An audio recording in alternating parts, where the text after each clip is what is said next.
Thursday, March 27, 2024, 6:35 p.m. All commissioners are present this evening, with the exception of Mr. Mike Pangilinan, who is recused from this issue. First order of business is GWA briefing on the consent decree. Miguel, the floor yours. Thank you, Mr. Chair. Evening, Commissioners. If you will recall, in one of the prior PUC orders, there was concern expressed about the negotiations of the consent decree, which we could not share at the time. And so one of the ordering provisions in the previous order required us, when we did complete the negotiations, that we would brief the PUC on the consent decree. So this is that briefing intended to fulfill that ordering provision. We requested a special meeting because there's a lot of ground to cover and all this, and try to break it down in a digestible form, but also give you the details. So I think we did send over an electronic copy of the full complaint and consent decree, partial consent decree, which you should have. We didn't print those out for you tonight, but we did prepare the presentation, which kind of simplifies it and makes it a little easier to go through. So we can just go through the 37 slides. I will try not to subject you to death by PowerPoint, but we do have a lot of information. So to start on the second page, to give you a brief status and history, CPA and the Department of Justice, a year after I took the position at GWA, so that was in 2017. At that time, the Department of Justice same attorney that had handled the prosecution of the prior stipulated order and consent decree. So we negotiated so long that he left DOJ, and we ended up with some. We started with him, and I think after about a year of negotiating, he had mentioned that he was pleased with the progress that GWA has made, and our efforts at negotiating with him on these compliance items was a marked departure from the interaction he had had with GWA in the prior compliance actions. And so I think that helped pave the way for a lot of the negotiation that occurred during that time. In 2017, the EPA issued us a term sheet of items for negotiation, and the intended compliance period was 10 years for everything that they had issued to us. During the initial negotiations, essentially they covered the scope and the detail of all of the compliance requirements, and just to broadly characterize it, all of the compliance requirements are essentially have to do with the wastewater collection system and alleged violations of the Clean Water Act. And the Clean Water Act relates to our sewage treatment plants. They also included our sewage treatment plants, which were not yet at secondary treatment, but had NPDE aspects. So these would, at that time when we started, that would include the Northern District Wastewater Treatment Plant and the Gutney Wastewater Treatment Plant. So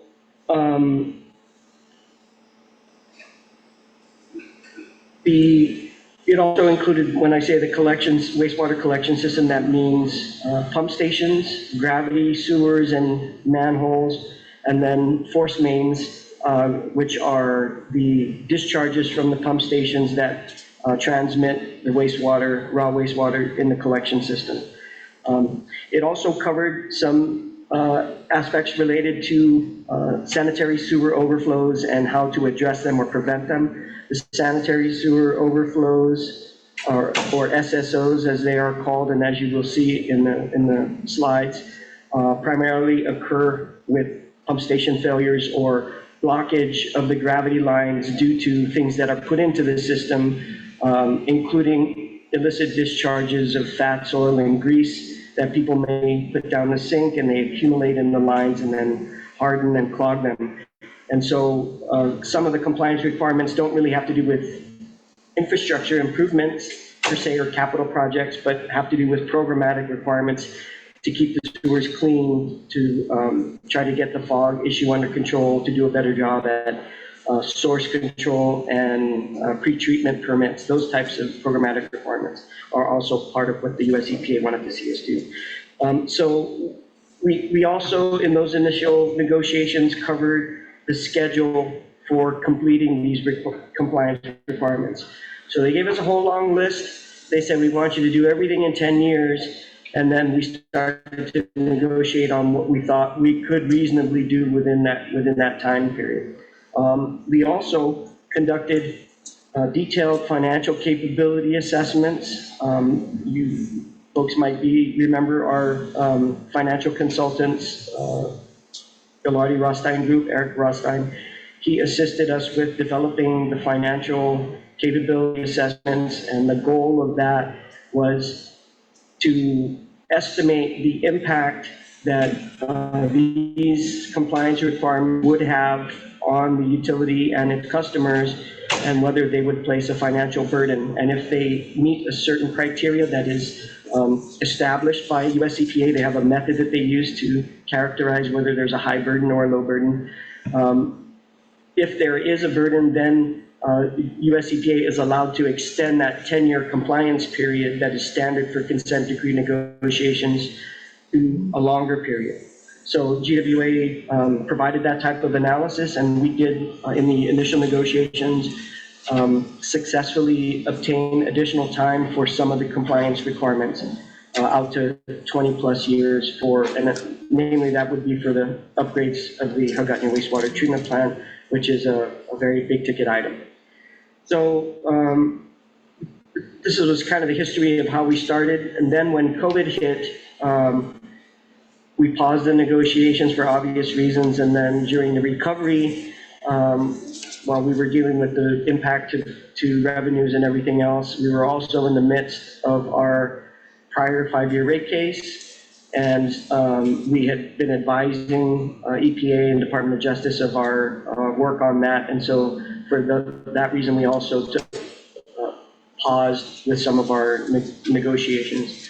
We resumed in June of 2022, and they came back to us and said, this is taking a long time. We recognize that the compliance period we've been talking about is now out past 20 years. What would you be willing to discuss a reduced list and then fixed within a 10-year period, so we can see what can we get done in the 10-year period? And so we agreed to resume negotiations on that basis. That continued from July of 2022 to the summer of 2023. And around this April-May timeframe, we got to the point where we were pretty much in agreement on what we could get done within the 10-year time period, but we were still negotiating some dates and some scope items.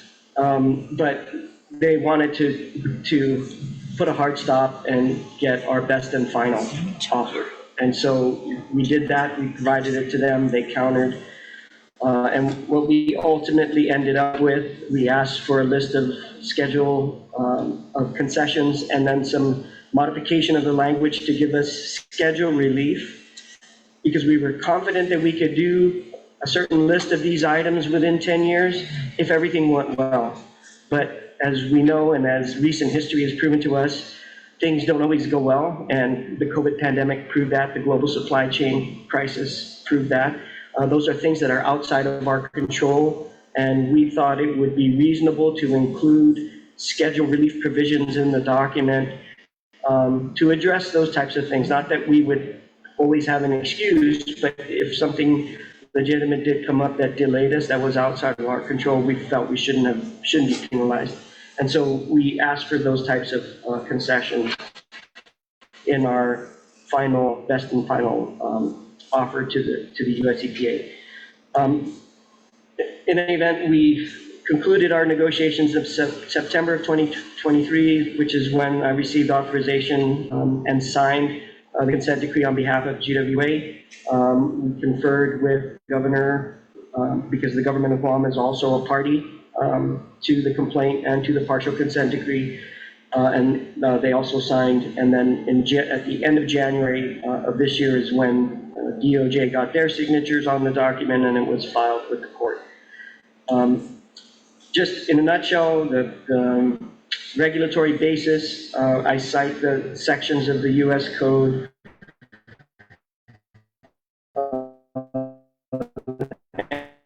and the Clean Water Act, gas permit, that's section 301A, and then 301B1, effluent standards based on secondary treatment for public work, and then divisions will action for. So that's just kind of the legal summary. Moving on to the next slide, you will see the elements of the partial consent decree. And these are essentially what they came back to us with on that partial term sheet. Essentially reduced the scope of compliance requirements from that 20 plus years to 20 years. I'm sorry, to 10 years. And first, that primarily affected the secondary treatment or the alleged violations of the NPDES permit and the Clean Water Act. So at that point, we were able to eliminate the Northern District wastewater treatment plant completely from the consent decree, because by the time we had reached this point, we got grant funding from the Department of Defense and we completed that project, so it's now at secondary. So we were able to get that removed. For the Hagatna wastewater treatment plant, there was interim disinfection that they wanted us to pursue using either UV or some other method, but still with chemically enhanced primary treatment. And we did a feasibility study on that, but we did negotiate with them to remove that as a requirement for the partial consent decree. So the only thing we need to do for the Hagatna wastewater treatment plant is within the 10-year period, conduct a feasibility study for upgrading it to secondary and provide kind of a time frame for when we can do it. And so it takes a lot of the pressure off for that big ticket item. On the collection system, which addresses the alleged excessive SSOs, there are provisions for cleaning of our wastewater collection system and providing CCTV inspections so we can identify defects and correct them. And then a regular scheduled cleaning of hotspots, or these are areas that are persistently problematic. And so those are programs actually that we already have in place, so it wasn't a big deal for us to include them here because we're just continuing the work that we are already doing. But then for the sewer pipe repair, rehab, and replacement, we reached an agreement on a total number of miles that we can repair, rehabilitate, or replace within the 10-year period. And for everything beyond that, we have to provide them a plan for the next 10 years. That's what is contained in the partial consent decree. We also have to take care of some specific capacity assurance projects, and then prepare a plan to address capacity issues in the future. And these essentially mean where we have growth in the system and the older pipes that we have in are too small for the amount of flow that's projected to go to the capacity assurance projects. And so we have to do some evaluation within the system. We have to update our digital model in order to predict if we increase flows at such a rate, in what year will this become an issue, and then provide a plan for how to address those things that the EPA will review, evaluate, and approve. In addition to the gravity sewer lines, there is also a requirement for us to address upgrading and modernizing and rehabilitating our sewer pump stations, or SPSs as they're shown on the documents. We, as part of the negotiations, one thing that GWA attempted to do in order to get a reasonable schedule in place for us to undertake these projects was align what EPA was asking for with what we were already planning to do based on our 20-year master plan. And so we did have a lot of work scheduled in the master plan for our sewage pump stations, and we had gone through and evaluated them in the master plan and gave them kind of a priority ranking. On that basis, US EPA used the information in our master plan and negotiated with us, putting these pump stations, we have 4 in total, putting them into tiers, and tier 1 being the most critical to fix, tier 2 being the next most critical, and then tier 3 and tier 4 afterwards. So for the 10-year period, what we negotiated was we would take care of tier 1 and tier 2 and a certain percentage of tier 2, and then tier 3 and tier 4 would be at the outside the 10-year period.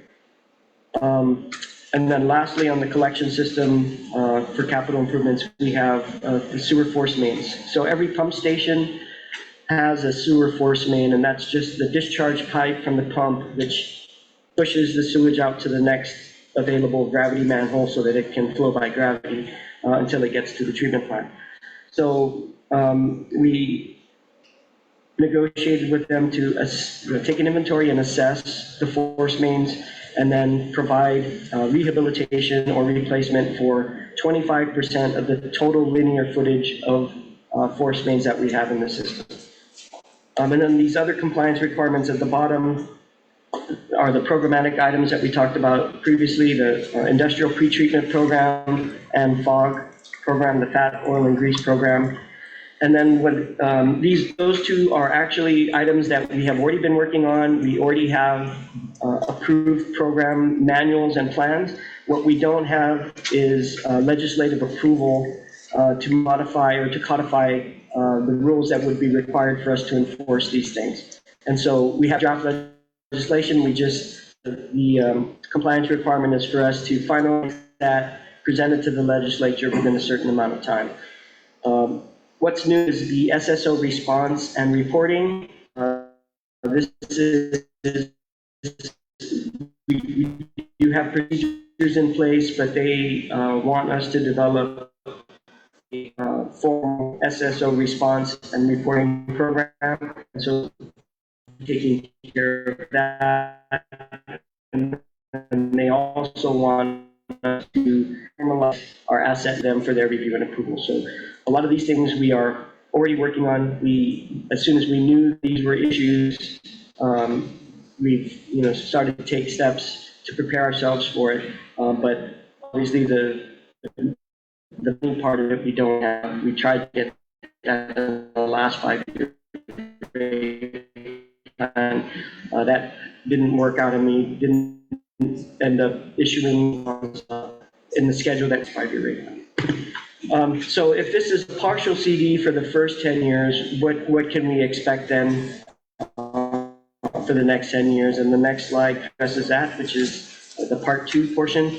And so under part 2, or the next portion of the consent decree that we anticipate will be negotiated with US EPA at a later date, that will include upgrading the Hagåtña wastewater treatment plant to secondary in accordance with whatever we put in our feasibility study that we submit to them for approval. And then for the collection system, everything that we didn't get to, so tier 3 and tier 4 for the pump station repairs, and then additional mileage outside of the initial 10-year period for the gravity repairs, and then the balance of the 75% of the total linear footage for the force mains in our system. So that will be covered in part 2. Okay. So moving on to the next slide, just to give you a brief rundown of the schedule. All the major elements have to be completed. I just wanted to be clear. So the Hagåtña treatment plant is going to be in the next 10 years or in the current year? Only feasibility study and kind of a plan for that we would give EPA outlining what we intended to do with wastewater treatment plant to upgrade it. That's due within this 10 years. The actual physical upgrades and rehabilitation that we determined we will do in our feasibility study, that's not required to be done until after this 10-year period. So presumably in the next 10-year period. Well, just real quick, it looks like the second 10-year period is probably going to be this year than the first. Yeah. We had a little up when we look at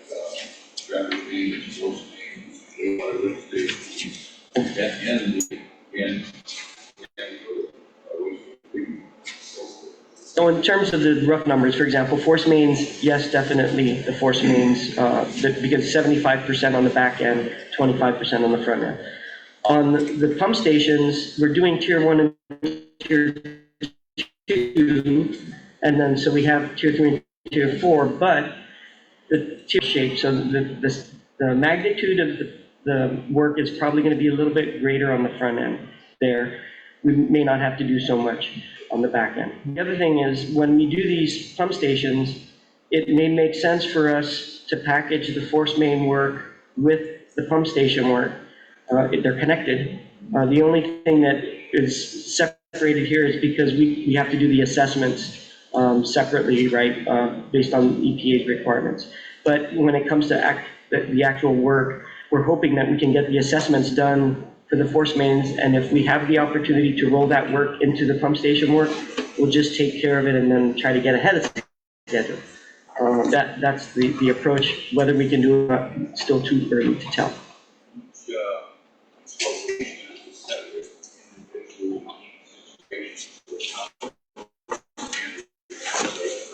Correct. All has to be designed, engineered,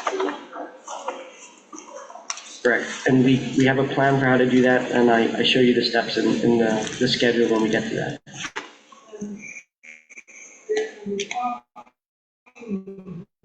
Yes, feels only to be a legal like with the piping. So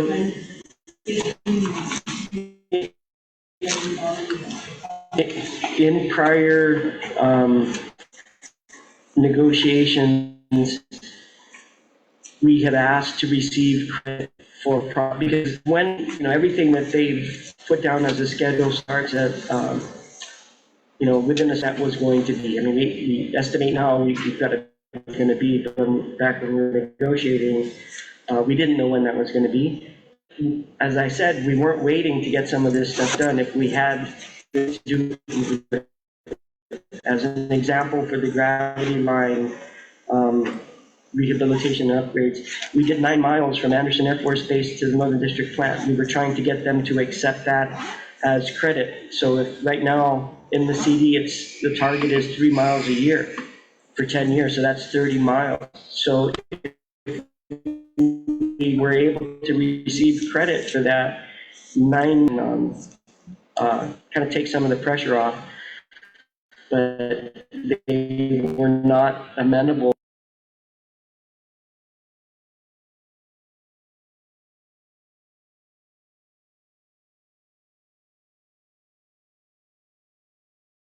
We don't have to upsize, but we just need to rehabilitate the lines. It can be done rather quickly and efficiently if the technology is here and the contractors are here. But unfortunately, there isn't enough to sustain it on a regular basis. So the folks that helped us with this, they deployed, they did the to have enough of this done on an annual basis that there's sufficient work to keep those types of contract, type of technology here, and it helps us decrease our costs. You may have remembered me saying at some point during all the times that I've been before you that part of the goal for us has been to, especially in our 20-year master plan and the financial section of the 20-year master plan, is to allocate revenues to fund regular system renewals. So if you anticipate your pipelines are only going to last 50 years, then that means 3 years you should be replacing 2% of your total. And so that's the kind of regular funding that should come out of revenues and not necessarily be debt financed. And that's where we want to get to that point. So with this, we're hoping that it kickstarts, at least on the gravity sewer main side, us to get into this program of rehabilitating and replacing and renewing on that schedule, and us having the revenue capacity to fund that out of our revenues as internal CIP and not debt financing. We want to strike the right balance between revenue financing these projects and debt financing it. If we go all debt financing, we put ourselves on track to be like Puerto Rico, and then we don't want to go there. more preventive measures in place moving forward to be able to avoid. And that's the goal. You already have internal financing of capital projects. So how much more are you planning, wanting to do? So those, Because you are already doing that right now, is my understanding, correct? we always ask for it, but we don't always get the revenues that we need in order to sustain that. So we do have, when we have excess revenues, they go into that fund, and then we were able to use them to fund projects. But Oh, so you're saying it's not sustainable? it has not been based on our, on the recent revenues that we've been able to get. And the pandemic had a lot to do with the drop, the decline in revenues. We couldn't pull anything aside to put into those types of funds. But my point was, in our 20-year master plan, the financial program that we set out over that 20-year period was to structure the rate relief such that you build it up in the beginning, you give yourself the base in order to do those regular system renewals, and then you only debt finance what you need for big lumpy items like replacing a sewage treatment plant, right? That's a big lumpy item that should be debt financed. So are you saying this recent 2% increase, you're not going to be able to do any internal financing? No, I'm not saying that. We will be able to do. When I said recent, I meant more than just the last year. Well, but we got to start someplace. Yes, we do. Okay, so what percentage of your internal, what percentage of that rate increase, if any, will be allocated to internal financing? I'm sorry, for the for the fiscal year 24 true-up rate increase, I don't have that number in my head, or, but But there is going to be revenues allocated. yes, and when we get a little further along, for the next 5-year rate plan, I'll show you the impacts, and I have those numbers available. Okay, sorry, so, for the major components, all to be completed within 10 years, 30 miles of gravity main, yes. Now, Lynn, you flash what page you're on? Oh, I'm sorry. Not the number. Oh, Haven't gone very far. that's my fault. I am, They're not enough. Read out the top of the page, parking, details. yes, that's page you're on. Okay, I will try to prompt you to flip. We're following, Okay. Just want to make sure everybody. So for the gravity sewers, as I said, the goal was 3 miles a year for 10 years. So that's 30 miles of gravity main rehab that we have to do. And then 5 priority capacity assurance projects that we were identified in our 20-year master plan. So those are the major elements. On the force mains, as I mentioned, the inventory and assessment, which have to be done fairly quickly. 25% of total footage of force mains rehabilitated within the 10 years. Pump stations, all of Tier 1 rehabilitated within the 10 years, and then 50% of Tier 2 rehabilitated within the 10 years. And then a plan for Tiers 3 and 4 to be submitted prior to the end of the 10-year period. And then for the Higatnia wastewater treatment plant, as I mentioned, just the feasibility study by year 7. Do you have an idea what this is going to cost you? For all of this? Yes, this plan. Yes, we'll get there. So just an overview for the collection system. We wanted to, you know, we've been talking about it. I've been describing it verbally, but this gives you a visual. So there are 3 maps here, but essentially they show you the wastewater system. There's over 300 miles of collection system piping, 84 pump stations, as I mentioned, and then the 6 wastewater treatment plants. We used to have 7. We converted 1 to a pump station, and we moved, eliminated that plant and are conveying all of that sewage to the new Agate Santa Rita plant. That was the old Baza Gardens one that discharged to the river, and then out by Jeff's Pirates Cove. So of all the things that Jeff used to complain about, he doesn't complain about the river anymore, but he does complain about the water quality because he's at the end of the line. Anyway, so the southern gravity lines, you can see everything in blue is our gravity sewer system. And so you can see along the southwest side of the island, that's all goes to the Umatic Marisa wastewater treatment plant. On the southeast side of the island, some of it goes across, that was the Plaza Gardens part goes across Agate San Rita, and then on the southeast part, that goes to the Inaron wastewater treatment plant. I'm down south, short, Um, Because we have treatment facilities at different locations, and so there's no need to loop them. We just need to collect from that area into that basin, and it's usually by gravity.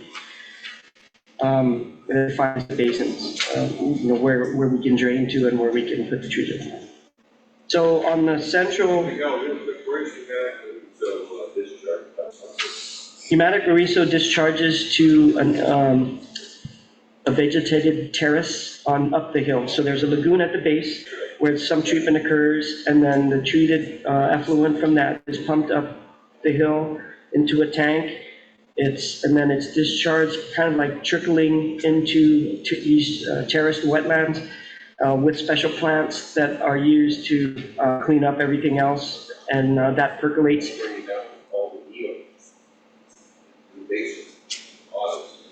In the lagoon, yeah. And then you have up above it, More hens, yeah, they like that. So we have it percolates through the terraces, the vegetated terraces, and then anything that doesn't get absorbed by the plants or percolate, we capture, we route it through a recirculation pond, and the moorhens love that pond, you're correct.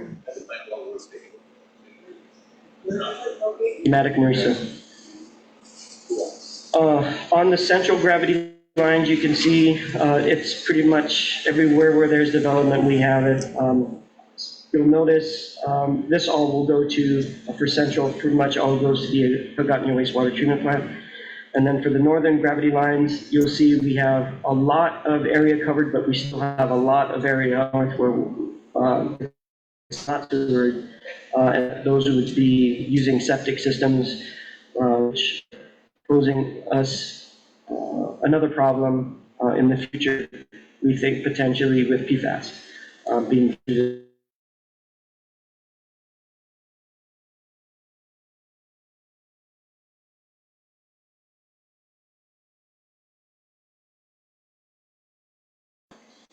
So that gives you a kind of a physical idea or a physical picture of where everything is.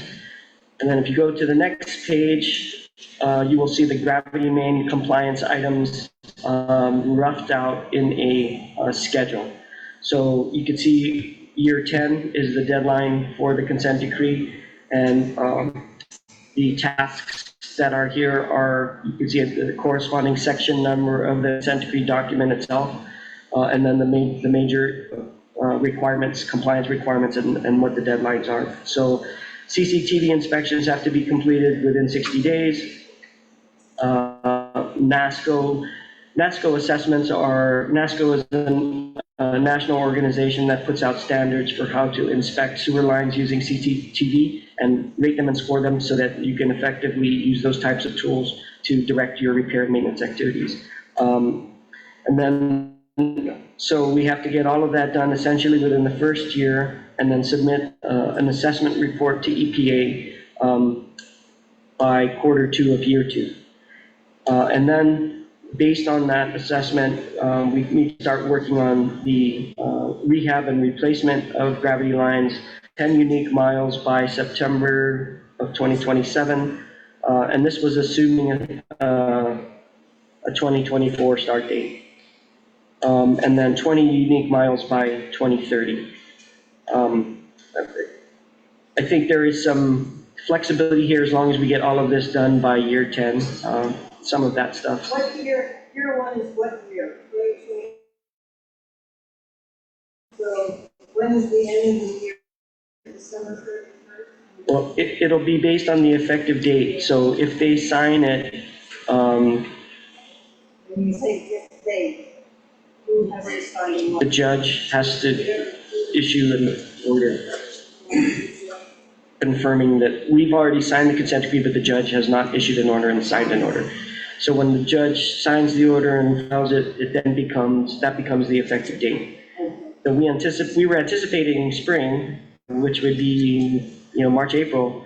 And there was a public comment period, but at the very end of the public comment period, someone submitted comments. And so EPA and DOJ are now evaluating that, responding to that for the judge, and then the judge will review it and then make her decision. There's nothing to prevent you from turning on starting at. There is nothing preventing us. We have started. No, it's year based on the start date, effective date. So, To be determined. yes. So then we have to submit a gravity main work plan by the middle of year 2. And then based on that work plan, once the EPA approves it, then we execute the work plan for short-term gravity main repair, rehab, and replacement. And that goes from year 2 to year 7. And then a long-term gravity main plan, which is, they define the long-term based on updating the hydraulic model, figuring out what our long-term work plan is, and then we submit that in year 8. And similarly, a capacity evaluation for the long-term rehabilitation plan. So when we up, a lot of this revolves around updating the hydraulic model. As we fix things, we reassess, we update the hydraulic model, and then we use that as a basis to project what our needs will be in the long term. So that's the work that occurs towards the end of the 10-year period. In the beginning, again, we have to do a capacity evaluation report, hydraulic assessment, flow model, hydraulic evaluate or confirm hydraulic capacities. All that gets done within the first year and a half. And then we conduct the capacity assurance projects from year 1 to year 7. And then from year 1 to year 7, those capacity assurance projects, there were 4 or 5 specific ones that were identified in the consent decree, and they're listed here. And you can see we've broken the work out, how long we anticipate it's going to take us to design and then bid it out and then construct it. So we've allocated essentially a year for the design, 6 months for the bid and procurement process, and then 2.5 years for the build out. So based on the phasing that you see here for those 5 projects, we can get them all done, we think, by the year 7.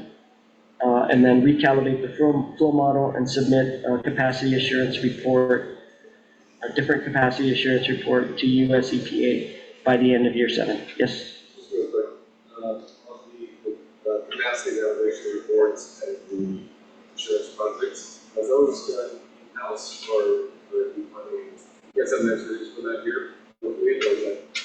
We will participate, but more than likely we will engage a consultant. We have the engineering consultants lined up already. We have, trying to get ahead of this, we've put out an IDIQ solicitation for the work on the collection system to help us with that. And I think we have 2 separate ones that we're in the process of awarding. And that will give us 2 teams to help our in-house engineering teams tackle all these projects. Okay, so that kind of covers the gravity main part of the consent decree in terms of the schedule. The next thing would be the force main. And as I mentioned, these are all tied to pump stations. And so the next slide is a table 8, which is taken from the consent decree itself. And it lists the force main and lift station, the size, the length, and the installation year and the material. So all of this is listed in the consent decree. If you look at the next page, it's kind of in a different format, but this is table 2.4, which was out of our 20-year master plan, and that summarizes it by size and material. And essentially the thing to look at here is the total linear footage is about 141,000 linear feet. And so 25% of that, what we need to accomplish the renewal and rehabilitation for in the consent decree, that's about 35,000 linear feet or 6.6 miles of force main that we have to take care of. So moving on to the next slide, you will see the rough schedule for the force main compliance items. I mentioned the inventory needs to be done in short order within 45 days or so. And then the condition assessment on what we've identified in that inventory must be placed. And the condition assessment, they were very specific about what they wanted, how they wanted this to occur, including the use of non-destructive testing to see if we can gauge the thickness of the wall material for each pipe. Where we could inspect it, where it was visible, would have to do physical inspection. If we were able to use CCTV inspection, they wanted us to do that. Essentially, when we started the negotiation, they laid out the gold standard of inspection, and we said, all of this costs a lot of money. Can we get away with the tinfoil version? And so there was a little back and forth, and we came to some agreement on what the methods were. And a lot of that is the sausage making in the negotiations and the technical detail behind all of that. And we tried to make things as reasonable as we could, considering our limitations here and the cost of it. And so that's kind of why the negotiations took probably longer than US EPA wanted it to, because we didn't just lay down and say, okay, we'll do it. We know the work needs to be done, but it doesn't need to be done in the most expensive manner. And that's what we were trying to negotiate. Yeah. Yes, sir. What are the inspection methods of it? They have like ultrasonic testing to determine the thickness of the wall, right? So they would use that. We would come up with a value for the pipe wall, and then we would compare that, for example, to brand new manufactured pipe of the same material on the same schedule. And so if that thickness was this, and then what we determined from ultrasonic testing was half of that, then that becomes a priority issue because you're using pipe material and it could burst, right? So that kind of thing. There were a bunch of different methods discussed, and I can't remember all of them, unfortunately, but that'll give you kind of an example.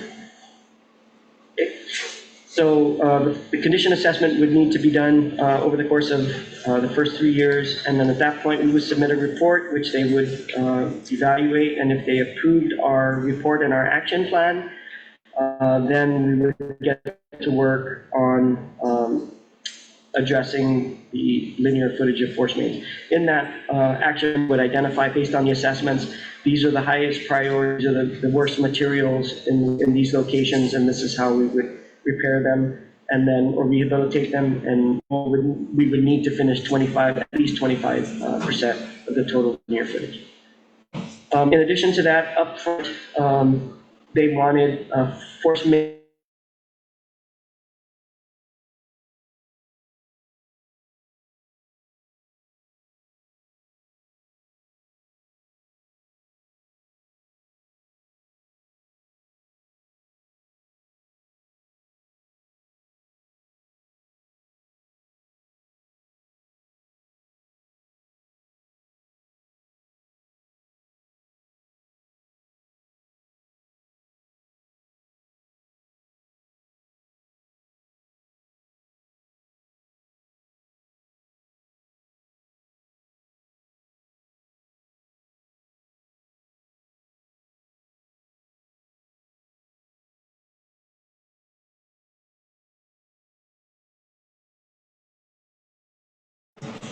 Yeah, I saw those and wanted to make sure we had them in our inventory, which we do.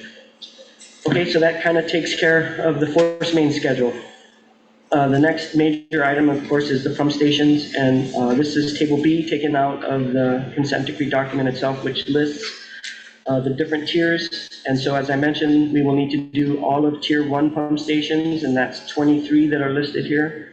And then 50% of Tier 2 needs to be, construction needs to be complete for 50% of those by the end of the 10-year period.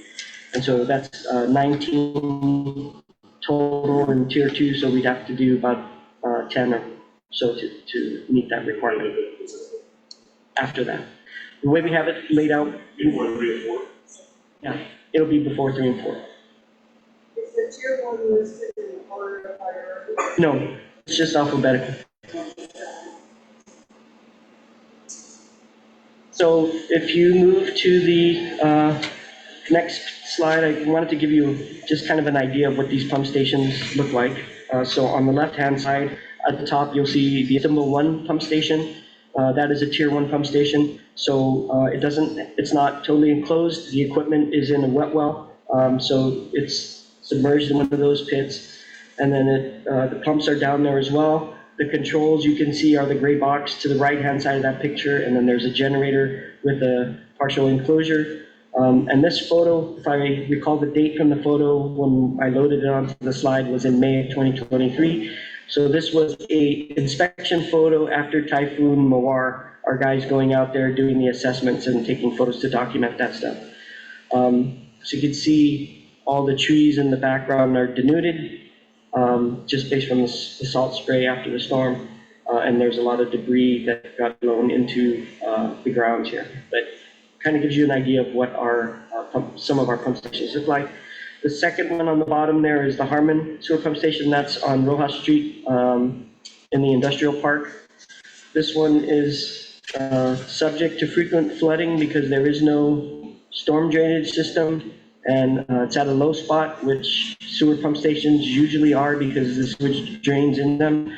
And so in this particular instance, we have manholes outside the pump station and on Rojas Street that get flooded and inundated and under 2 feet of water, and all that stuff eventually makes its way into our pump station. So these are the types of issues that we'll have to address when we do the upgrades. And then on the right side, this is the Bayside Sewer Pump Station, which is in the Jimmy D area in Tamuning. The top right hand photo is a before picture. The pictures are the exterior of the building and the interior of the building after the upgrade took place. So you can see we've been a gantry crane, chain-driven crane to pull the pumps out, access panels, a new control panel in stainless steel on the right-hand side, new piping and valving, and new pumps, higher capacity pumps, pump stations. So this is the type of work that will have to be undertaken for each of those Tier 1 and Tier 2 stations. Can we expect a generator dedicated to it or portable? For these ones, yes. For some of our smaller injector stations or smaller lift stations down south, they're in the right of way, and there are no permanent structures other than, you just kind of see these slabs and everything is underground.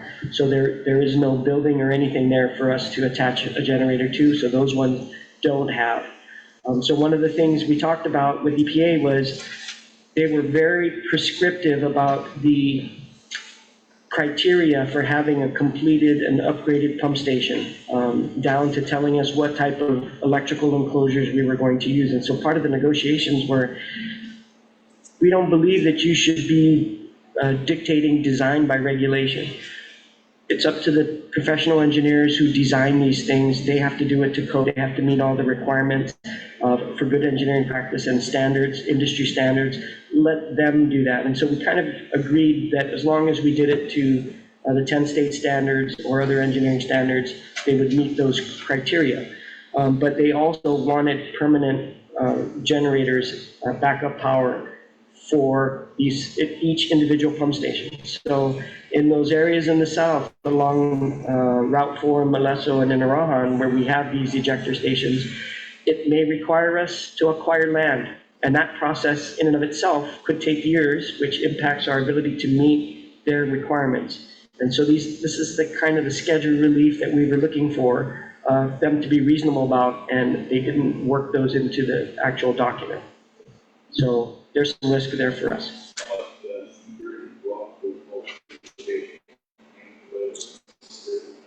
So they do require security features. I don't know that they required cameras as a specific item, but separately, Mr. Budasi has worked with GPA to do a security proof of concept at our facilities. And so those standards for that security proof of concept will be incorporated into all new capital improvements that we do for our facilities. We did that tour for the Northern wastewater treatment plant. Part of the ending part was we ended up at one of the pump stations, and I believe it was on, or when in Galileo or somewhere in Delito. We went to one of the pump stations, and within that in that station, they were showing us how high the water got during. It must be because it's in a flood zone or during the storm, but it was like up to 88 high, I mean, shoulder length. So all the equipment was underwater. Is part of these upgrades addressing kind of flooding aspect for the generators and electrical side? There is a requirement to take into consideration flooding in the design. So yes, it will be addressed. Just to close Or elevate where we can, right? okay. Because it was pretty high, that line, okay. Okay, so moving on to the sewer pump station, the next slide shows the sewer pump station, and I lumped in here, since it's just a single item, the wastewater treatment plant compliance items and the schedule for that. So you can see within the first two items on the schedule, within the first 3 years, we have to address 3 priority projects that were identified in our 20-year master plan. So that's the EPAW pump station, Hagatna Main, and Mamahana pump stations. The Mamahana pump station is the one between Airport Road and Kmart on the right side if you're heading towards Kmart, right? Near the Harmon Sink. So those will be priority pump stations that we have to take care of first. And then we have to work on the remaining Tier 1 and Tier 2 stations by providing a preliminary work plan for EPA to review and approve. And then once those work plans are approved, we would have some time to prepare the work plan. There would be some preliminary inspections and engineering assessments, and that would form the basis for the work plan. Once those work plans are approved by EPA, we would then proceed with the detailed design, bidding, and construction that would be required. And we talked about the total number of stations that would need to be done. I mentioned that for Tier 1, we would package them. So you could see here we have for the Tier 1, the first row is packages 1A and 1B. Two different design firms, each doing a different package. That's the only way we think we can knock these out in time. And each package would consist of multiple pump stations. And so we would like to do them in close proximity to one another. So if we had, for example, in the south and Route 4, 2 or 3 ejector stations that are in close proximity, you would lump those all together into one design package, give it to one design firm and say, run with it, design it, and then we would bid it out the same way to try and get some economies of scale and efficiencies. So we would do this in 3 separate packages for Tier 1, packages 1A through 1F, and each would require a 12-month design period, 6 months to bid it out and get the contractors on board, and then 30 months or 2.5 years for the build out. And if we do it that way and stagger each of these sets of packages by 6 months or so, then we could finish all of the Tier 1 pump stations by the end of year 7. And then similarly, would do the same thing with Tier 2, but this time only 5 different packages. And we could get started with the first 3 of those. We would be able to hit 50% of the Tier 2 pump stations by year 10, which is the goal. But you'll notice everything is compressed, and everything has to go right for us to be able to pull this off. And there's a lot packaged into those 2 words, go right. And then finally, the last item on this schedule, you see the Hagatna wastewater treatment plant, the secondary treatment feasibility study. We just have to get that done by year 7. So that one's not too onerous. Okay, moving on to the next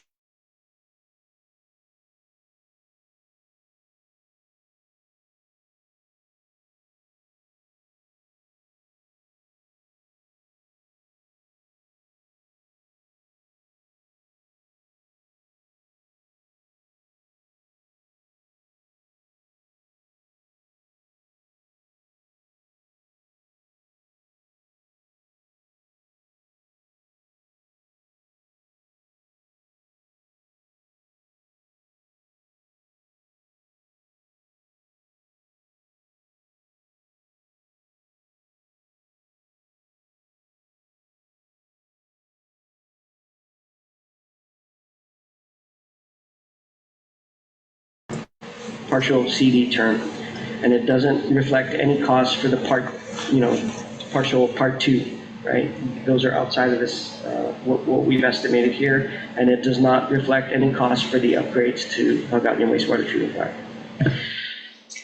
Okay, so given that, what did we include in our 5-year CIP? And so the next slide gives you an advanced look at our 5-year CIP that was recently submitted in draft form to the PUC and forms the basis of the proposed rates that we put into the Ratepayer Bill of Rights public notice for our next 5-year rate case covering fiscal years 25 through 29.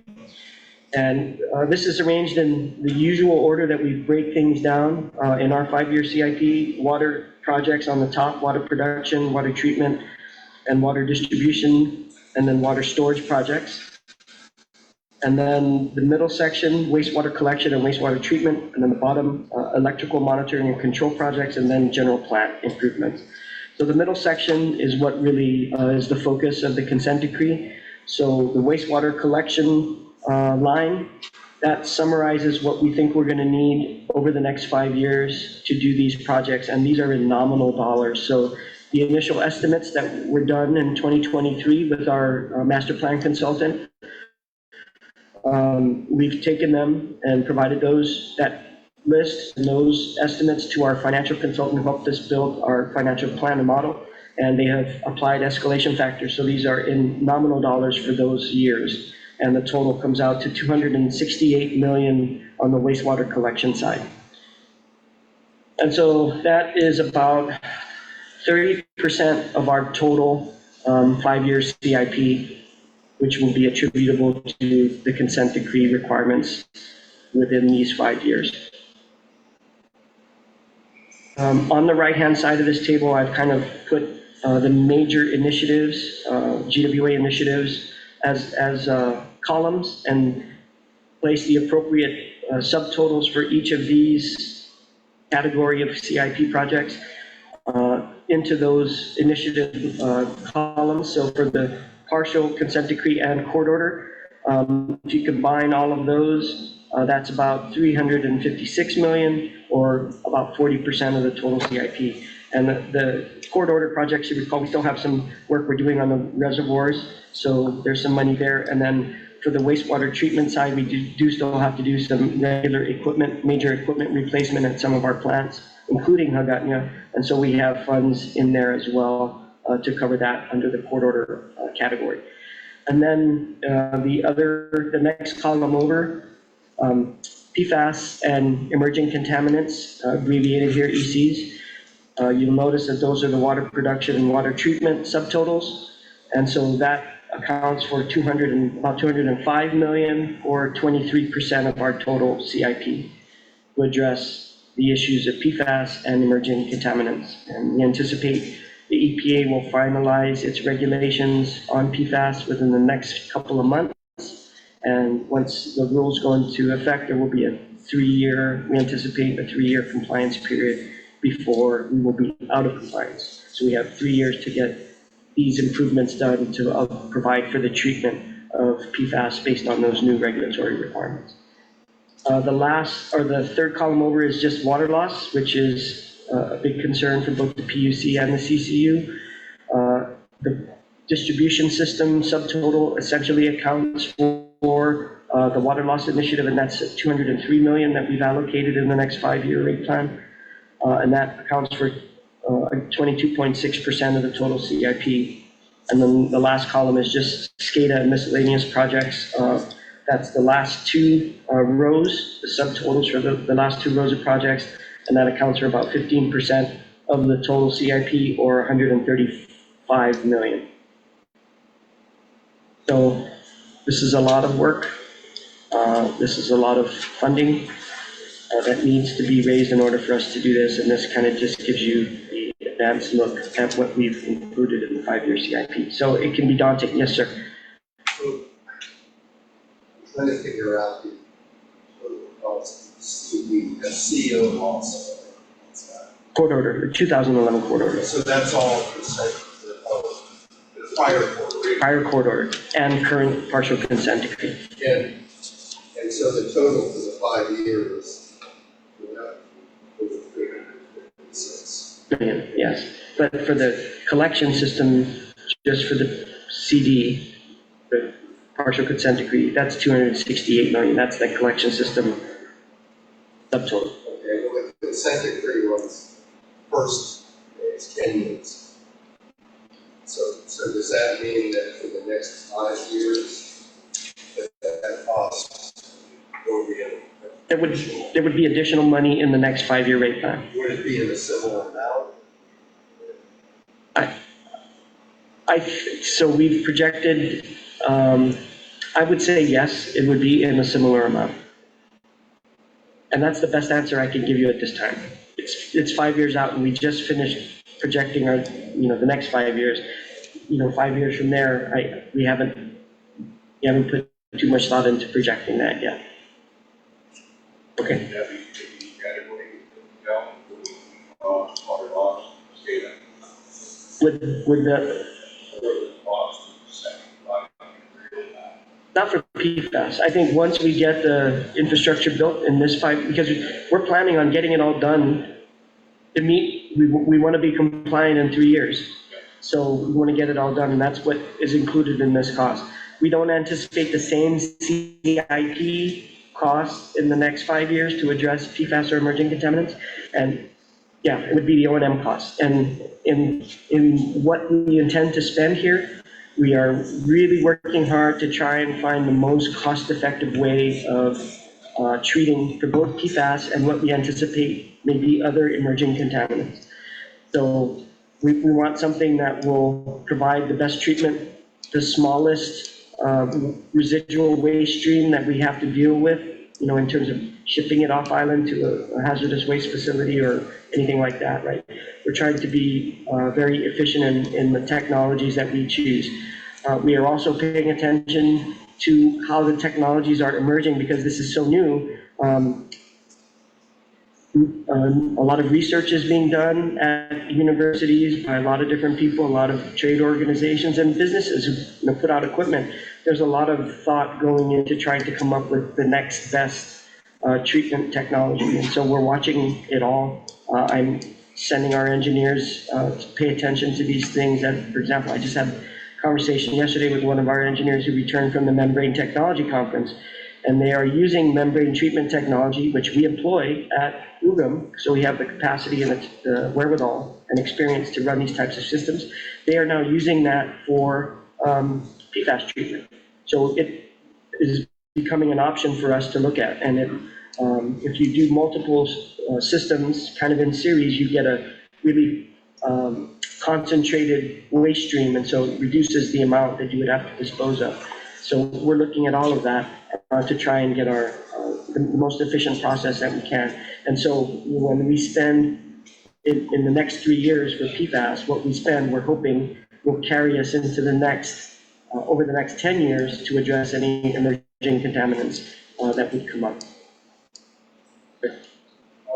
On the total CIP for the audit, do you have an idea of what portion is falling into the effective rules? Yes, we'll get to that. Okay. So moving on to the next, I have several slides, 3 slides here on proposed penalties in the consent decree. If it pleases the commission, I'll walk through them, but I don't like to think about the penalties because we're trying to avoid them. But all right, so we can skip those 3 slides. Well, I will. That was actually one of my questions. I did have a question. I guess the first question is, for this past consent, what if any penalties did you pay? The past consent, the court order, Yeah. we've not paid any. Nothing. Yes. they haven't agreed on it.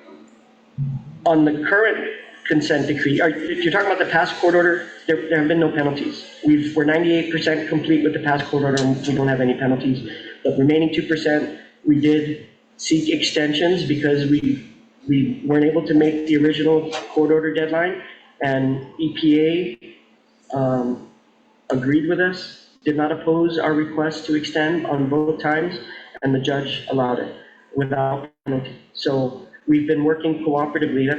I'll get to some of that a little bit later as well, but we've managed to avoid penalties on the court order. On the consent decree, they did bring up the issue. When we first started the negotiations, that's how they started the negotiations. They walked me into a room and they put up on the screen, based on all your violations, this is the total amount that we could charge you.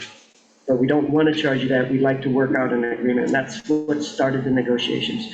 So when we got down to the nitty-gritty and we're close to finalizing, they did bring up a penalty amount, which they thought we should pay. And we said, why would we want to pay that amount of money? And it was over $1 million to go into the US Treasury when we could spend that on projects to fix what you're spanking us for. And so we said, how about $20? And they didn't like that suggestion. And it was a negotiation, so we started that, and I figured we would end up somewhere in between. And because that was during the broader discussions, and we got down to the final negotiations on this partial consent decree, the agreement was there won't be any penalties assessed for this, but there could be for part two. So far we've avoided them. These penalties that I'm talking about in these next three slides are what happens now that we've agreed. If we don't meet the marks, this is what we would be subject to if they choose to apply it. Now, that, again, whether they choose to apply it is another issue, and I have something to say about that a little further on. Is there a schedule for these? Yes. There is a time schedule for each item. And so if we could just kind of go through some of this. So on the first slide that deals with proposed penalties, effluent limit violations, that's for wastewater treatment plant. So essentially, the effluent limits that were set out in the court order for the chemically enhanced primary treatment, those would still apply. And if we don't hit those marks, that's ongoing current, then we would be hit with these violations based on the type of monitoring parameter that we violate, right? So if we miss the daily max, it's $500 per violation, and it's per violation per day, right? And then gravity main replacement, if we fail to meet a target up to 5,000 linear feet, it's $6 per linear foot. Just that one-time assessment. On the SSOs, it's a sliding scale based on the amount, the volume of the spill, and whether it's worse if it reaches the waters of the United States. It's less if it doesn't reach the waters of the United States. So if it just spills on the street, but we're able to clean it up, there's a penalty, but it's not as bad as if it hits the beach, as an example. And so these would apply. Failure to respond to an SSO in accordance with our SSO response plan that we will give to them and they will agree to or approve. If we fail to do that, it's $1,000 a pop. And then the compliance milestones. So there are specific compliance milestones that they put into the consent decree. And then there are interim milestones, which may not be, as an example, just to differentiate, if there is a date for something that is written into the consent decree for a capital improvement project, that is a compliance milestone, and that's pretty much set in stone. If there is a work plan that we provide to them, and in that, there's a compliance milestone for us to give them the work plan. But in the work plan, if we say we're going to do this pump station by this date, that is our milestone, right? That one there's more leeway. But the ones that are hard and cast in stone are the ones that are listed in the consent decree. And I mention that now, and I differentiate it now because it has some implications on what we tried to negotiate for, what we said we needed, and what they didn't give us. But does that kind of answer your question? Yeah. Okay, so the next slide, negotiation results, the final concessions, and this is, once we got down to the 10-year period, away from the 20-year period and down to the 10-year period on the partial consent decree, these are the final concessions that USEPA made when we had that best and final offer type back and forth. So they did grant some, but not all of the schedule adjustments we were looking at. We wanted a bit more of a break on the Tier 2 projects. We wanted the full 10 years to take care of all of Tier 1 and 50% of Tier 2, but construct or have them completed. They gave us some of it, but not all of it, right?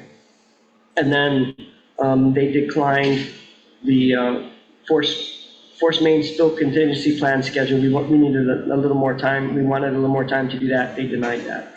However, they did agree to remove the interim disinfection requirement completely. So that was a big win because it was very, very all that type of system, but then maintain and operate it would also cost a lot. More than if we did it as part of secondary treatment, because it's only chemically enhanced primary. We'd have to a level where we could effectively disinfect, right? And so having that taken out was a big win for us.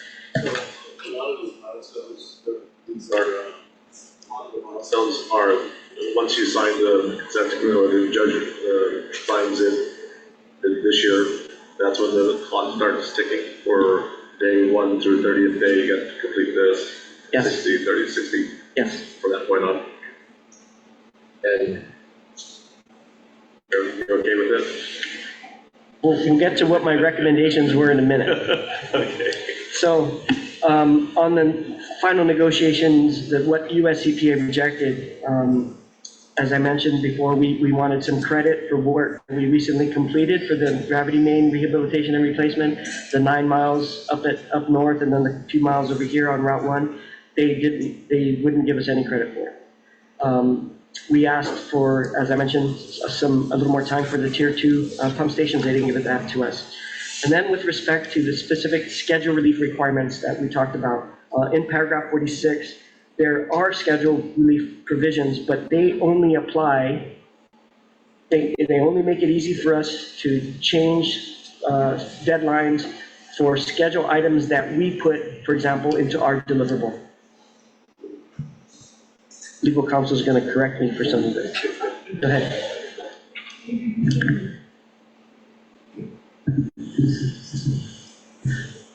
Good evening, Mr. Chair, Commissioners. Can you just give Miguel a small break? So, as he mentioned, there are interim milestones and compliance milestones. So the compliance milestones ultimately achieve the objective of the partial CD, and the interim milestones get us closer to completing the compliance milestones. So beginning at section 5, I think it's page 11, you will see all the compliance requirements littered throughout, the several pages to follow, which indicate all the different interim and compliance milestones.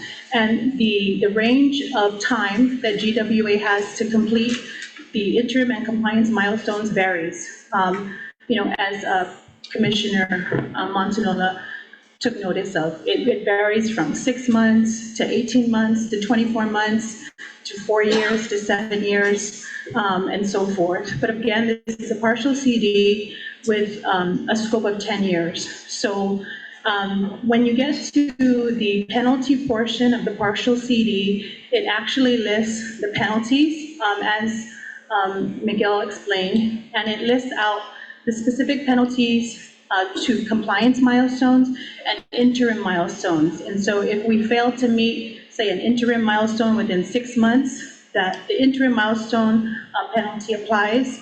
And if we fail to meet, for instance, a compliance milestone within 7 years, those specific penalties apply. So what Miguel was about to get to was paragraph 46, which talks about our ability to request for modification of these very strict schedules. GWA is coming close to those deadlines, and we do not have the ability to meet, either an interim milestone or a compliance milestone. So for plans or reports that GWA is supposed to submit to US EPA for their approval, there's a little bit of reprieve. If it's coming close to the deadline, we have 60 days to submit a request to modify those deliverables.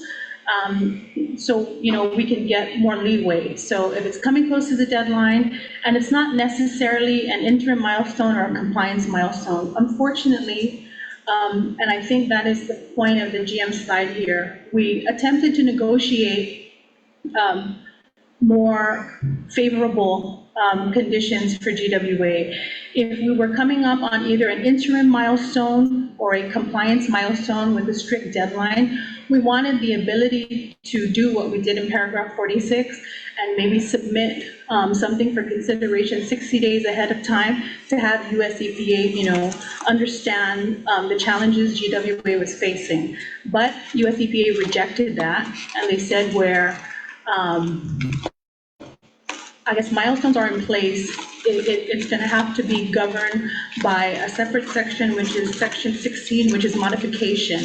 So under modification, US EPA gave a little, and initially what they had was language that said any interim milestone would be considered non-material, and a compliance milestone would be considered a material modification. A material modification under the partial CD would require court approval. So GWA would have to, file a motion, request leave from the court, to receive some leeway or a modification to the strict deadline. So instead of strictly applying any modification to either interim or compliance milestones, what US EPA did give is they gave the ability for themselves to determine whether any modification that we were requesting, that we would request or may request, would be material or non-material. So if we were, seeking for a modification for maybe 2 weeks or 30 days from maybe a seven-year deadline, it would be within the discretion of US EPA to determine whether or not it was a material modification. But they've, during the negotiations, the parties that we were negotiating with both US DOJ and US EPA made clear that it's any material modification to compliance milestones, which would likely, any modification to a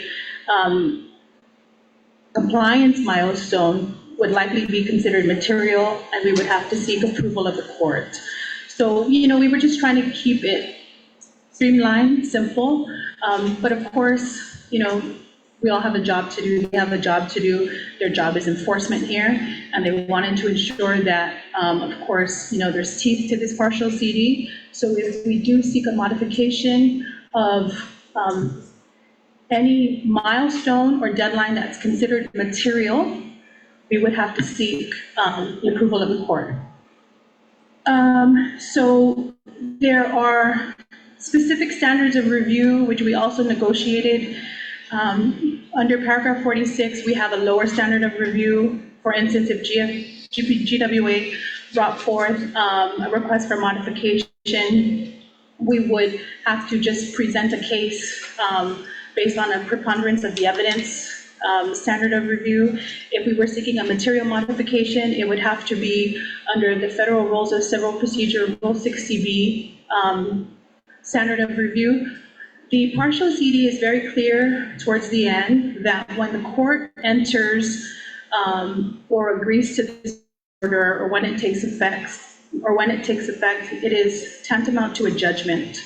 So if GWA wanted to seek a modification of a judgment, Rule 60B would apply, and that would be, 6 specific portions under that federal rule, which I'm sorry, I keep gesturing to the ALJs because I know they understand Federal Rule Civil Procedure 60B.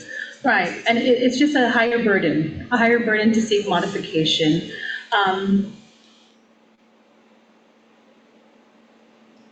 Right, so we have to carefully monitor these deadlines. We understand what it will take if we're coming close to a deadline. and, we can't meet it, and the rules are set forth here in the partial CD. I hope that explains a little bit more. So just curious then on, should funding be provided somewhere down the road for all these projects? And should you not make some deadlines and some penalties are assessed? Do you just take it straight out of the funding or to pay these penalties, or do you have to come back and forth and say, we missed the deadlines, these are the penalties, and that's additional funding for the penalties? Insofar as we have the amounts in revenues, then we may not necessarily need to come back for additional funding, but we would have to tighten our belts and potentially cut other expenses in order to use those funds. We could not use any bond funding or anything like that for pay those penalties. Right.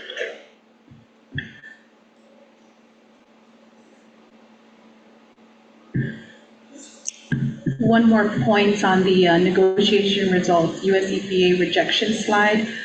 The GM did highlight limitations of enforcement, paragraph 90. Paragraph 90 in the partial CD is essentially a reservation of rights in favor of, the United States. What it does is it informs GWA that US EPA is not putting a stay on any other enforcement, that may arise, and it reserves its right to continue to enforce, of course, all the laws of the United States. And the enforcement action against GWA isn't limited to this partial CD.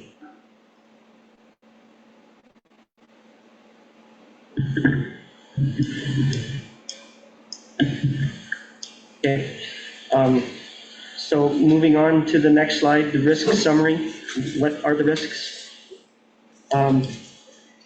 Obvious one is that if we can, there's a lot of risk if we cannot perform the work within the schedule. What could cause that? Our program management capacity, our design capacity, or construction capacity. Risks that we cannot obtain the funding needed to do the work.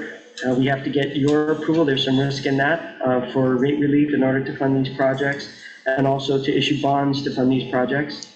And then, of course, legislative approvals are also required, so there's risks associated with that. One thing Teresa touched on, and the question by Commissioner Brooks about what penalties had we paid previously. People that we have been working with in enforcement, I think it's fair to say that they recognize the work that we've put into trying to complete the court order projects and to, in good faith, negotiate these compliance requirements and the current consent decree. So with the current group of people that we're working with, there is some reasonableness, we think, but that could change on both sides. We've got a good group of people that have been working diligently to try to get all this stuff done. I may not be here for the full 10 years of this consent decree, and neither might some of the staff that has worked hard so far to get us to where we are. And the same is true for the people over at EPA. So if there's a different cast of characters, there's a risk that we won't have this cooperative relationship. And one new regulator who decides that he needs to be the hammer and not the carrot could change the complexion of our interaction and the cooperation between us and them. So all of that factors into evaluating the risks. And, part of this summary is I used to present to the CCU when I sought their approval to move forward with the consent decree. The other risk was there, if we did not sign the CD, then we would be taken to court. And they already had the complaint ready to go to file in court. In fact, they filed the complaint concurrently with the partial consent decree as a settlement agreement. So if it did go to court, then everything that we had worked to negotiate all goes out the window and we start from scratch. So there's that. And then, of course, if there's always the risk of the penalty. As I mentioned, they wanted over $1 million. If we went to litigation, that number would be significantly higher if they sought penalties.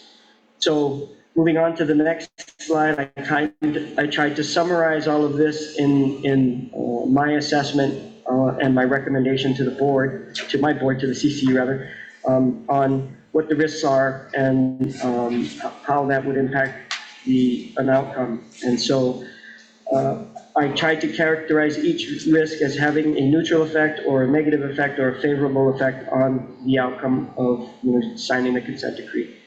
So for program management, our ability to address that risk, I think, is a little more on between neutral and favorable. I think we've got that fairly well worked out with our own program management capacity in-house, and then our ability to use the IDIQs to assist us where needed.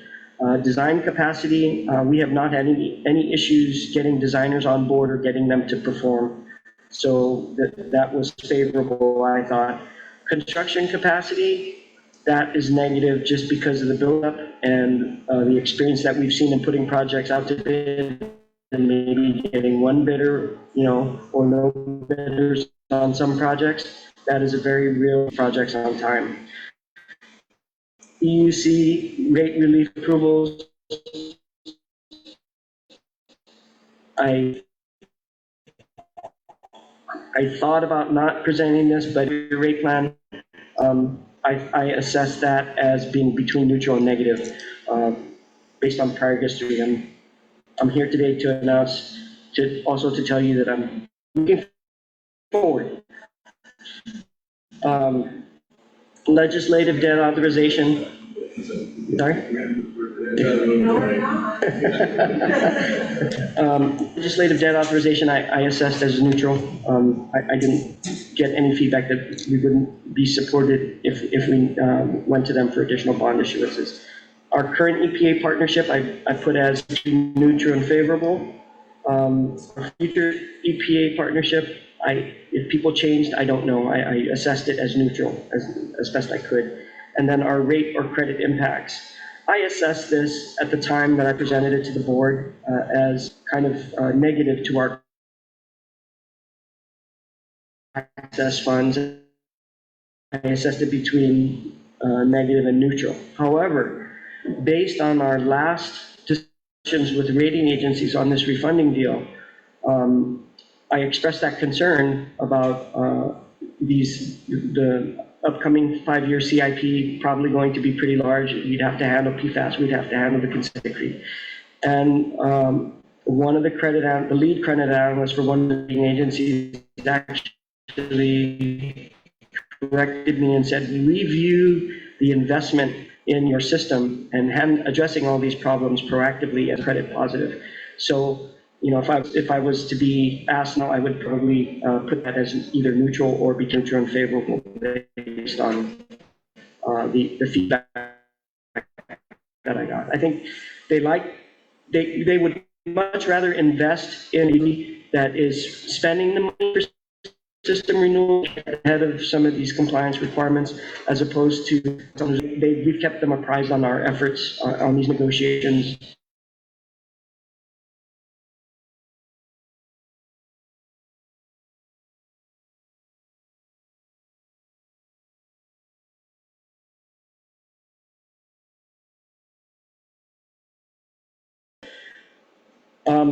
So in that area, so you did refund the bonds recently? Yes, we did. Can I get a copy of the prospectus? Yes. Email. Perspectives, the POS, the final OS. Yeah. And did that result in a loss in payment? The total savings is 21 million. Net present value, or present value is 14.7, almost 15. So 15 million in cash flow savings.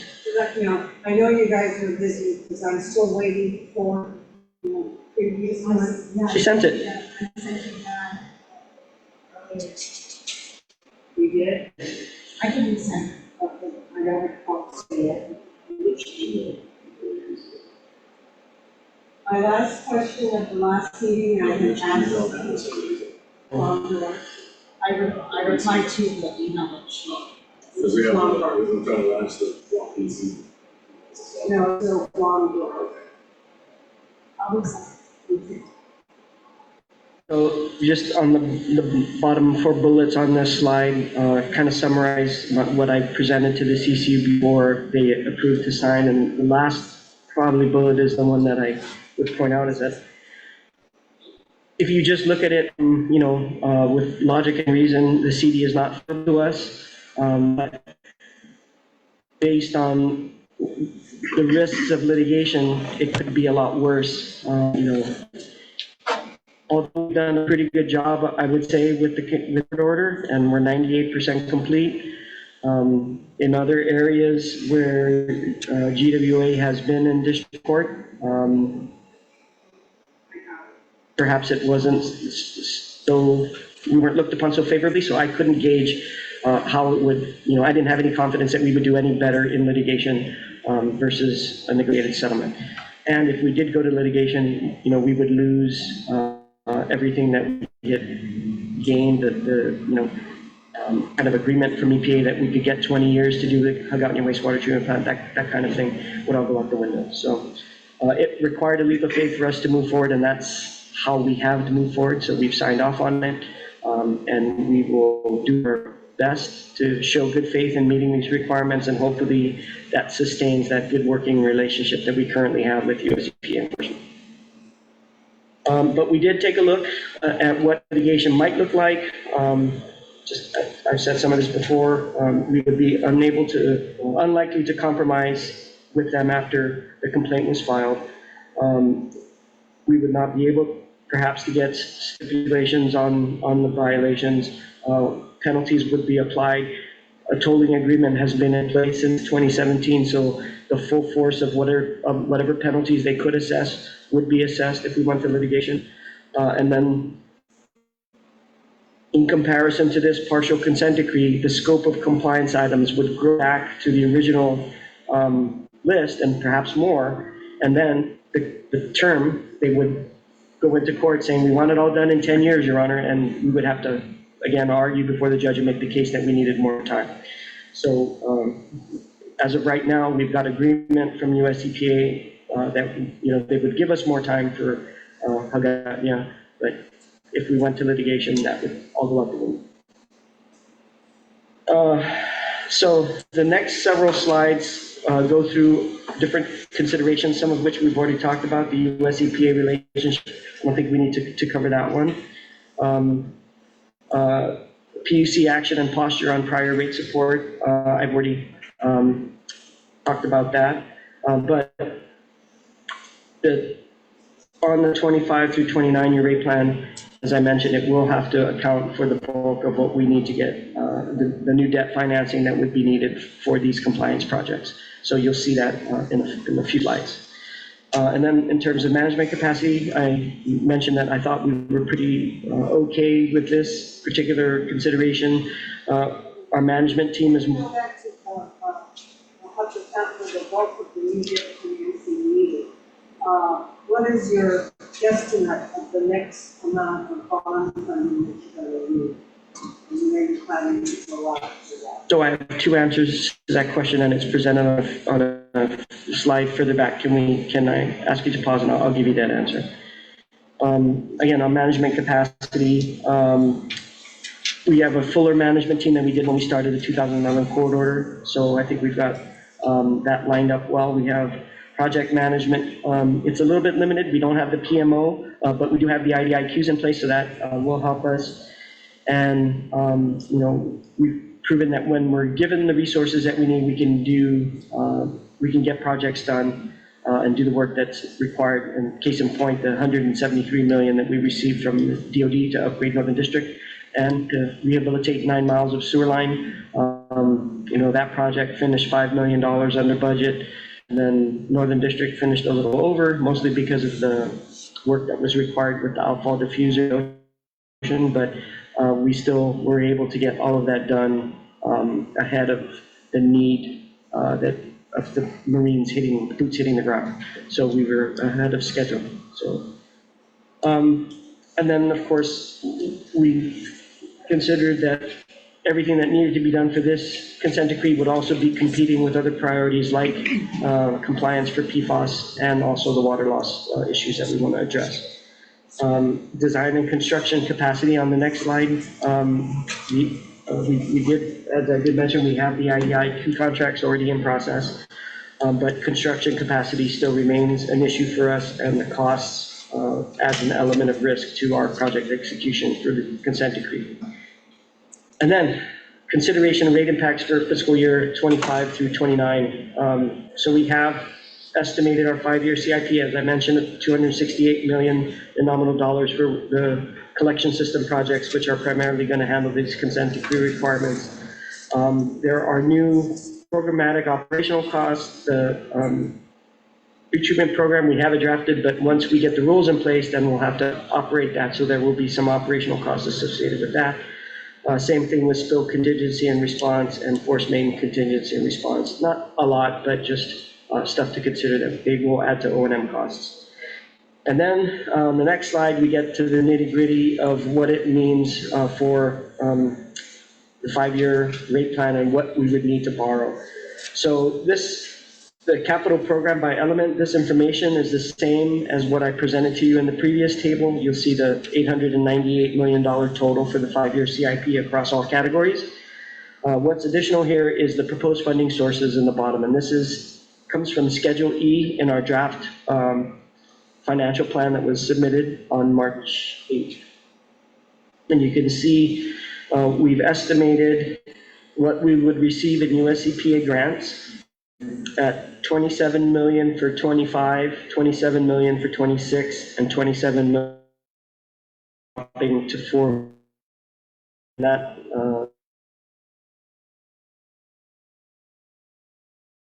law funding as a 5-year sunset.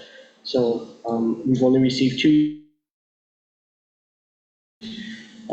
in the first 3 years of the next 5-year plan. So that accounts for $89 million. System development charges, there's a little bit, $750,000 in each year.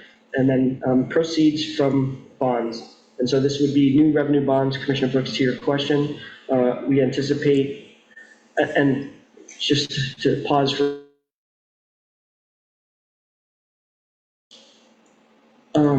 anticipates that we would pursue debt financing as we are currently authorized by law to secure bonds, which is just long-term bonds.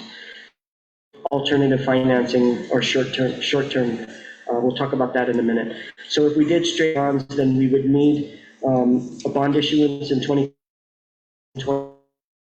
and one in 2029 in order to provide a total of 700 bond issues to cover this 5-year CIP.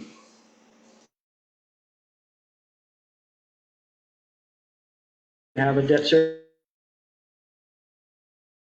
coverage, so when the revenue requirement to provide that debt service coverage would result in cash coming in, and we would use a portion of that as IFCIP. So the excess revenues that we would need in order to have the debt service coverage, we would push into revenue financing some of these projects. So you could see the numbers year over year from 15 million increasing to 35 million by 2029. And so a total of 115 million in rate funded revenue IFCIP funding. Internally funded CIP. And that just means money from excess revenues. What is your current total outstanding bonds right now on debt? As of the 780 is going up. It's going to pretty much double it. Yeah, double. Do you even have a capacity for that? We will if you give us the rates.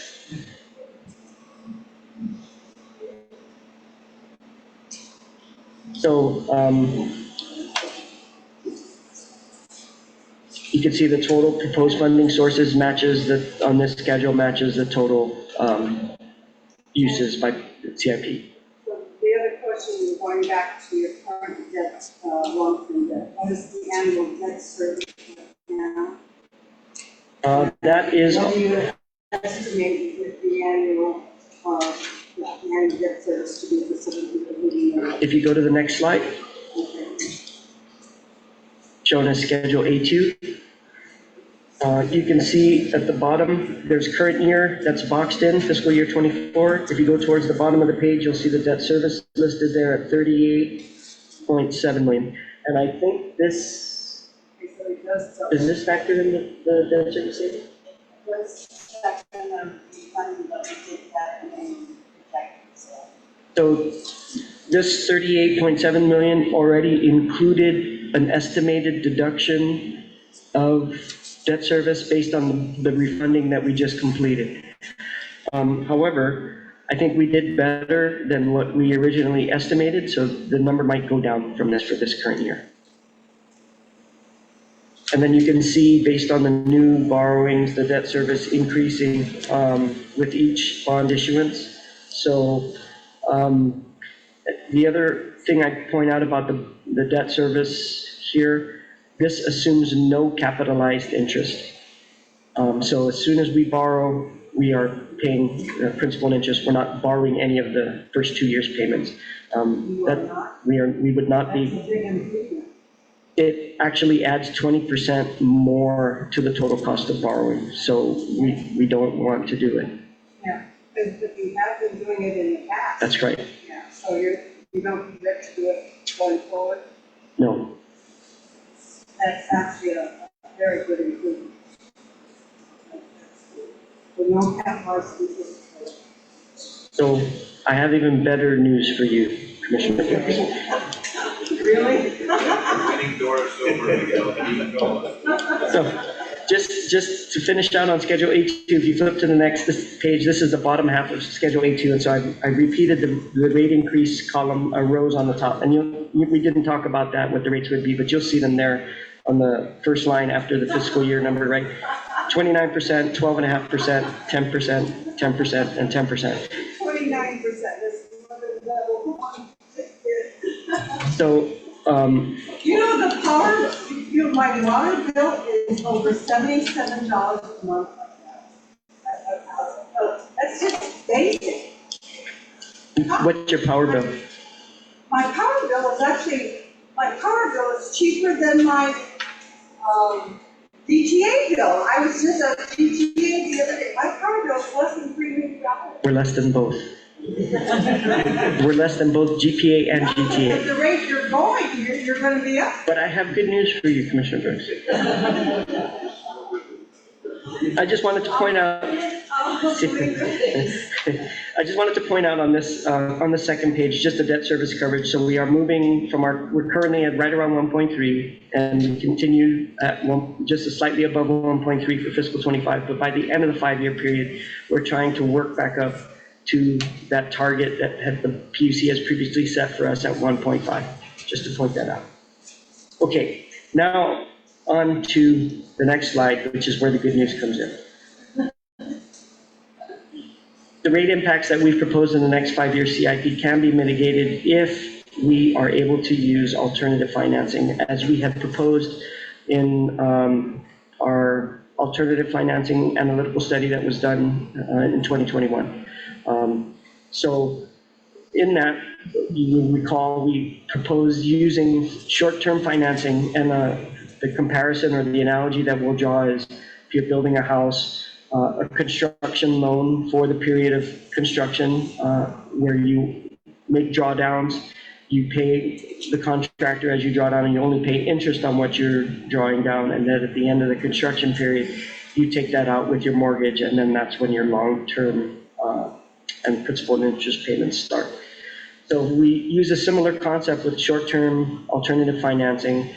We would be able to save money for the borrowing costs in the short term and kind of level out those proposed rate increases. So there's corresponding bullets on the current authorized financing, which is just the long-term bonds on the left-hand side.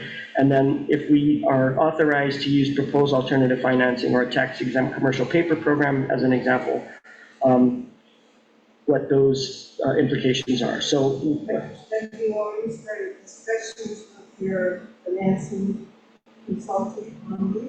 we already have draft legislation that we've submitted to our oversight chair to allow us to do this. So under current authorized financing, we're only allowed to do 30-year bonds or long-term bonds.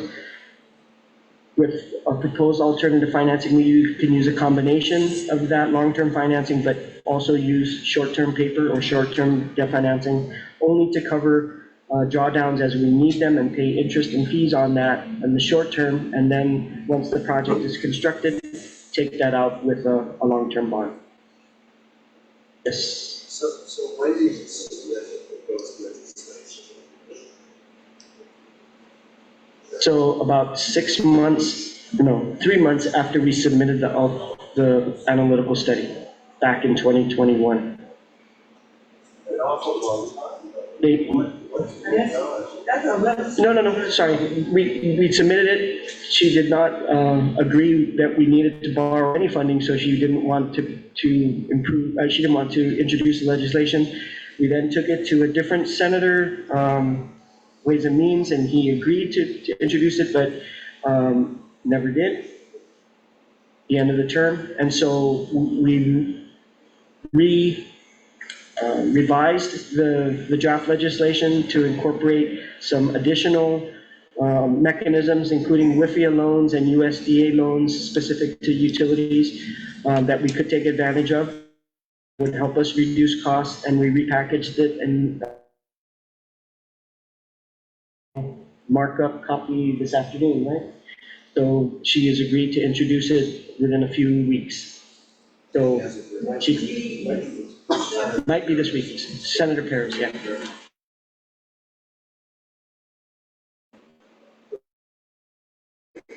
$70 2% increase of the 5 to 6. 50, right, yes, right. Your really Yes. We're hoping next week. So the other bullets just kind of spell out the difference between the long-term and the short-term alternative until we issued the bonds. And then again, no capitalized interest. We save millions of dollars in borrowing costs. So the next page, Schedule A3, shows what the rates could be if we used this alternative financing. And you can see a big improvement in the first year, from 29% to 17%. And then over the next 3 years, 6%, 6%, and 6%. And then 15% in the last year, where we would use the long-term bond to take out that short-term finance. So we would really advocate for the authorization to use these alternative financing mechanisms. We've worked it into the draft legislation and revised it and given it to her. And we're hoping that the commission will voice their support for this in any public hearings that the senator chooses to hold on the draft legislation, because it would really help out the ratepayers.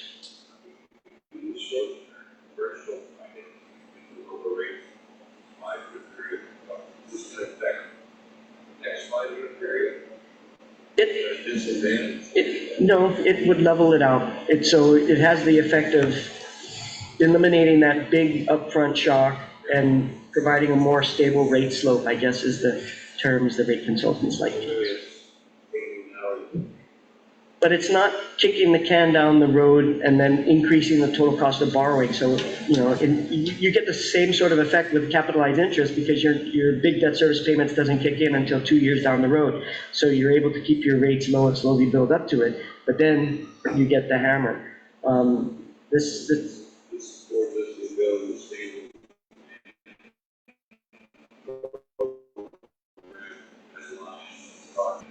Right, and it also allows us to have better control over when we enter the market to do the takeout. So right now, based on the issuances, we need the money in order to even start the procurement. And so you enter the market if the market conditions are good or not, because your program dictates that your funding needs are now. But with the commercial paper, you have alternatives. So you can time your entry into the market for the long-term bonds when the market is most favorable to you. And that's another added benefit of having this program. Yes, sir. I think years ago, GPA had that commercial paper program, and the legislature approved. I think you're right, and I'm looking at that as when we discussed it with them, they had it specifically for fuel purchases. And they needed it at the time, but I guess that once they established their funding levels, commercial vehicle. I have one other. So you mentioned increase in the debt service. Hopefully, increase will only 2025. It's fine. And if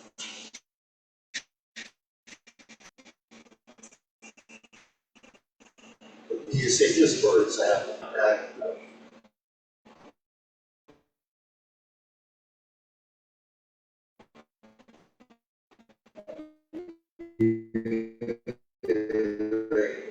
some of the increase. It would have that effect, yes, but the corresponding effect would be that you would have less revenues to put into your CIP, and so you may end up borrowing a little more when you do float the bond. So there's that trade-off. Again, on the second part of Schedule A3, you can see a similar approach with the debt service coverage. It goes from 1.347 in the first year to 1.511 in the last year. Actually, 1.528 is in year 2028. And then it goes down to 1.511. So to conclude,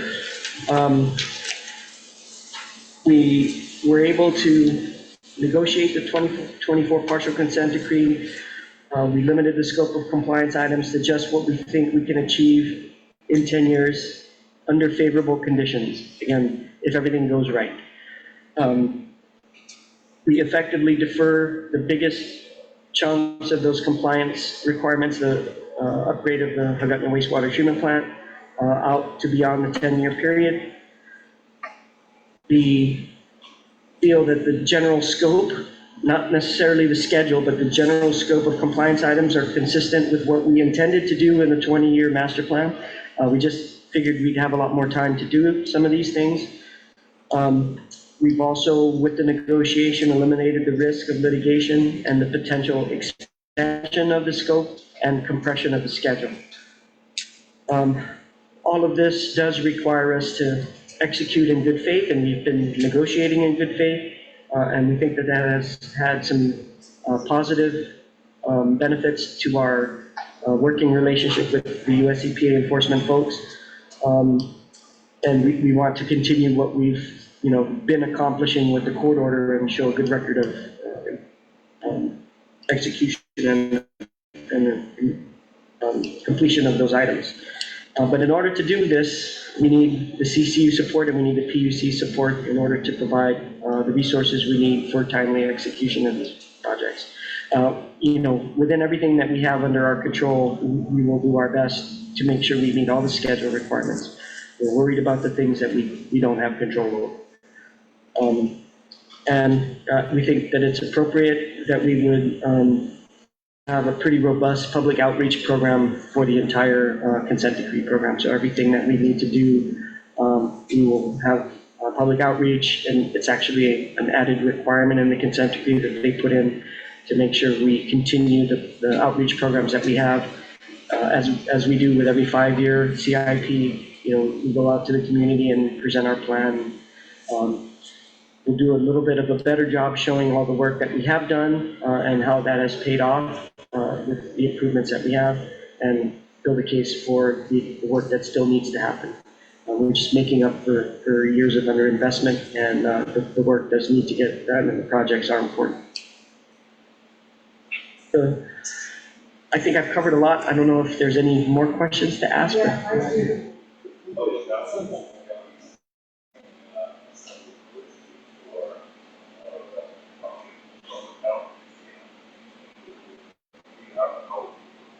So our core program is going to be the 3 village meetings, North, Central, and South. we will continue what we did in the last 5-year rate plan and reach out to civic organizations and do presentations with the Rotary clubs, the Chamber of Commerce, the Contractors Association, the AIA, and the Society of Professional Engineers. Pauline is going to present to the Government Accountants Organization. So GHRA, someone will do GHRA, I don't know if I will, but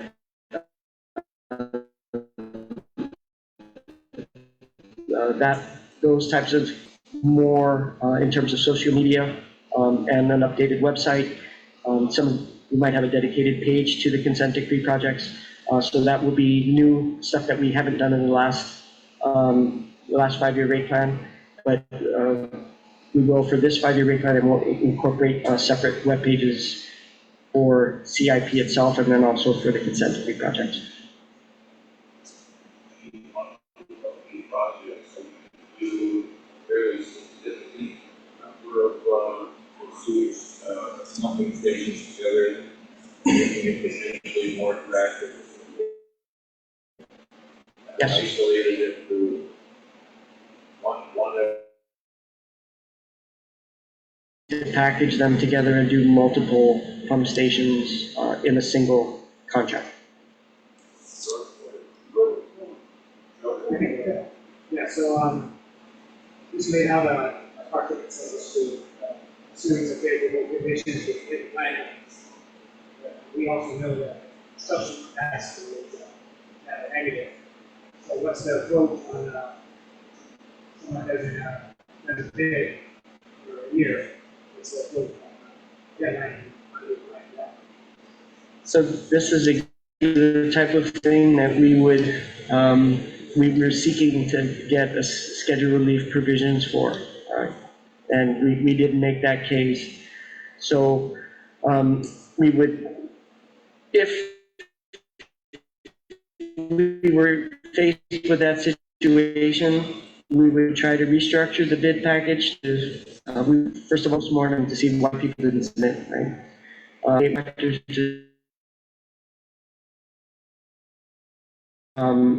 Then we would restructure it and get it back out to bid as quickly as we could and hope we could make up the time.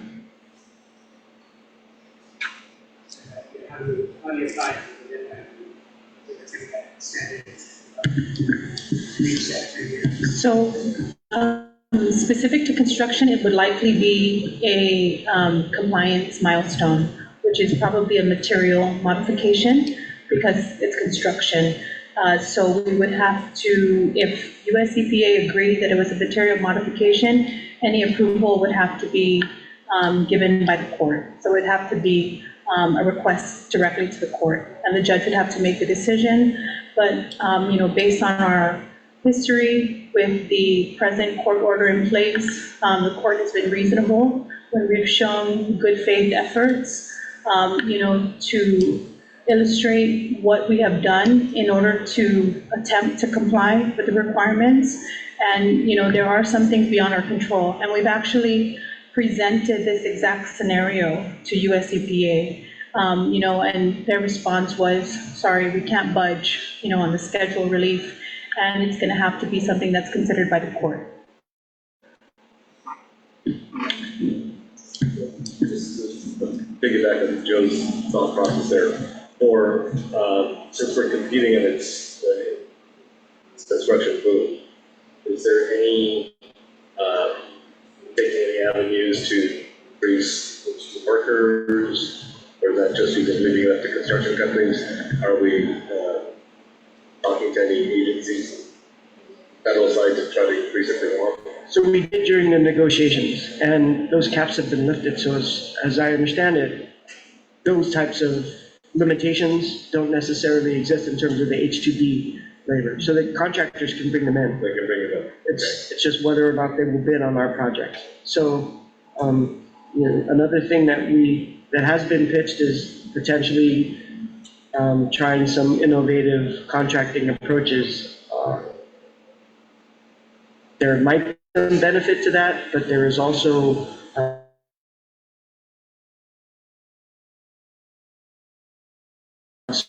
risk to it in that if it's not something that's been tried here before, it may be a bit difficult to manage, or we might not get that type of participation from local contractors. Other contractors who are bigger from Ohio might, who are more familiar with that type of contracting. Well, if you look, it seems like because you're in your timeline for design, bid, and construction for the pump stations are all back to back, so it's kind of tight. But it's probably by design that, so that you can keep that same construction person to move on to the next. They did the same thing with the designs, right? Try to keep it all, so once you get the bidder, we're planning on bidding like all four or the 5 projects, so can somebody win all 5? Or just, They would be staggered, but even with the current program of improvement, for example, the court-ordered tanks, there have been multiple projects that were won by the same contractor, and he's been executing them sequentially, back to back, with the right subs. So the work has been progressing and completed on time in accordance with the contracts. So they get good at they're good at doing it, person, yeah. and they're good at tightening and controlling their next bid pattern, and so they win the next one. See that type of repeat bidding with the contractors that are successful at some of these. And then just lastly, since the consent decree is 10 years, and we're only looking at a 5-year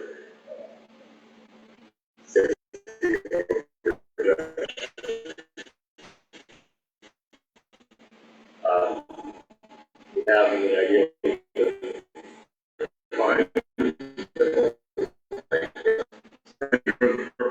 there's no way to turn it back anymore because we're already moving forward. So just like that, we just want to make sure that rate shock is not there. So just to be clear, on the Schedule A2 and the Schedule E on those slides, where we showed $780 million in bond funding in 3 increments, that last year in 2029, so we're floating the bond in that year, but a portion of those funds will be used for subsequent years, so it's going to transition, right?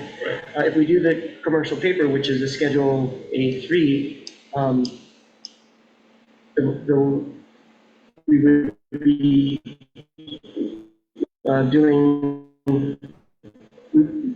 we would be taking eventually further into the next 5-year plan.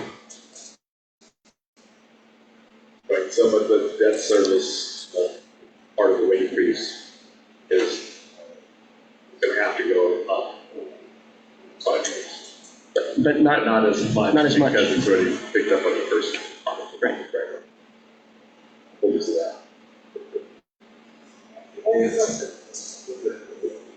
Yeah, that as a follow-up to what Peter was saying, assuming on technically free that you are able to get to the commercial people, going back to, the $780 million, so are you looking to use $780 million in commercial paper before we go to collectors? No. The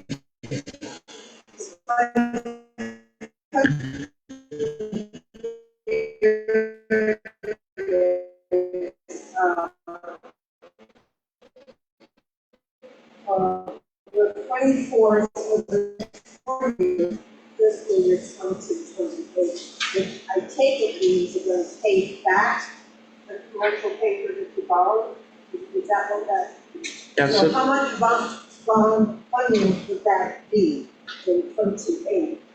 Because, for the next 4 years under that scenario, it's stable. If you look at footnote 8 on the bottom of Schedule A3,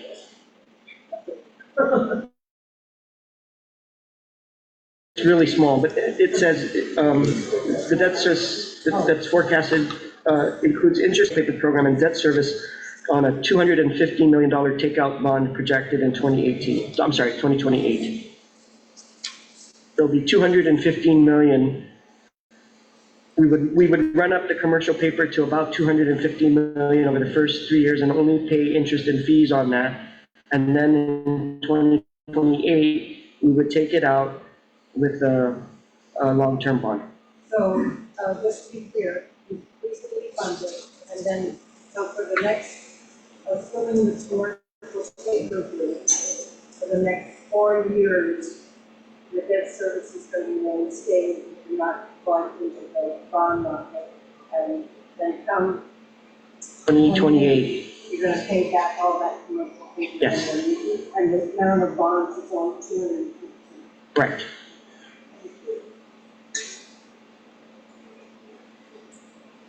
I don't really see my bill on my face, right?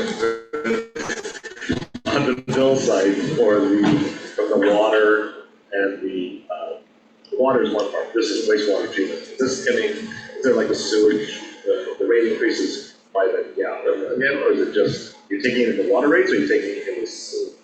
It's across all rates. It just all will go up. Now, total bills on paper. Right, just where, at what point, right? So when they read it, because there is public outreach that's gonna go out, and they have to explain why their bill's going up, or it's gonna go up, and what all these improvements are gonna take place.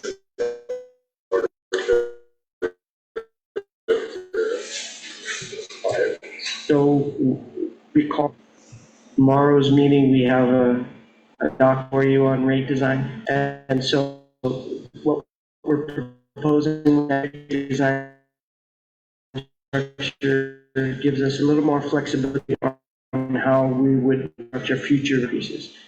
So what in here assumes increases that we've outlined are the overall increases across all rates.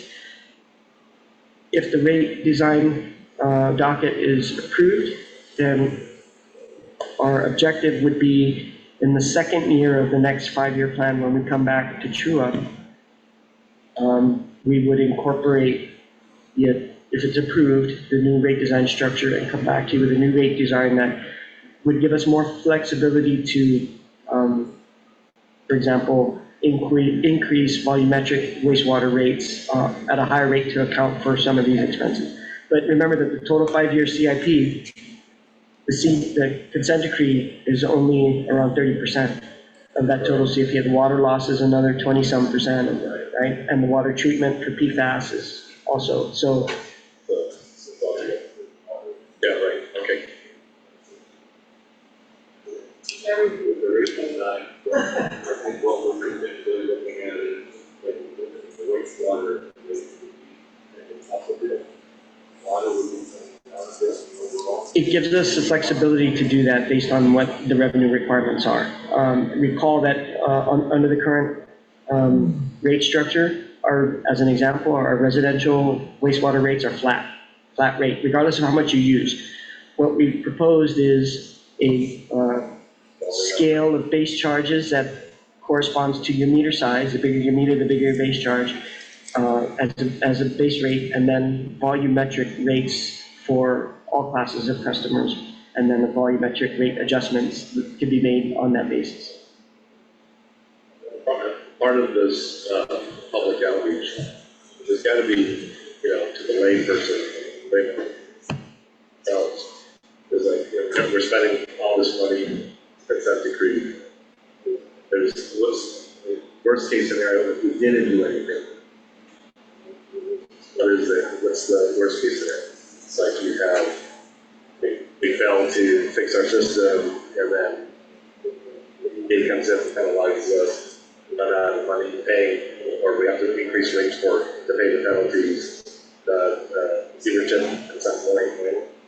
Those are the worst case scenarios. That kind of like you're taking that approach to explain that, or just kind of saying it's like, we're going to do a great job and improve the system. Well, my focus has been on the work that's in front of us to do in order to improve the system, to improve the service for everyone. Right? I have not focused on the do nothing case, what happens. It's an interesting, it's probably going to keep me up at night tonight. Well, that's just because that's what happened with outbreak. Right, and so we had no control over, the worst case scenario is the receivers there, and then now we have no control over what they charge us. and then you gotta still do it, but we got. It'll cost 3 times as to do it, more. And it's gonna cost 3 times as more, exactly. That's a very powerful statement, that's the reason why we're doing everything we can. We will incorporate it into the public outreach plan. Yeah, so that we're not in that predicament. Because it's gonna be more expensive if we don't. Right. Okay, thanks.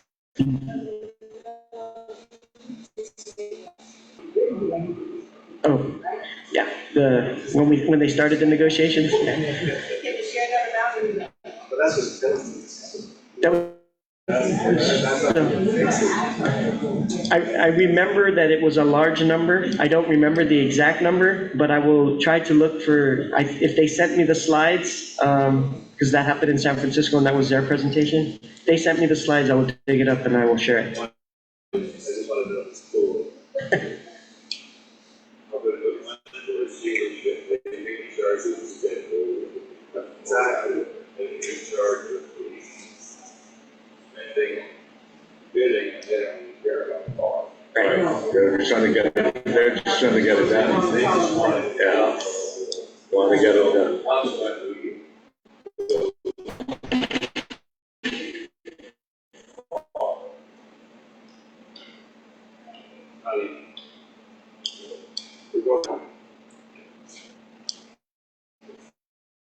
Okay.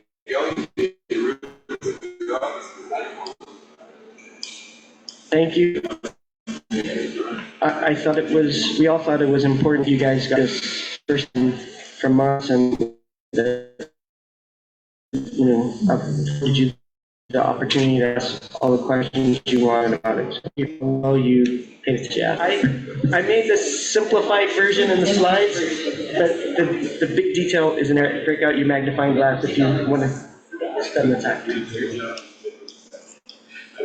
the picture. That's a big picture.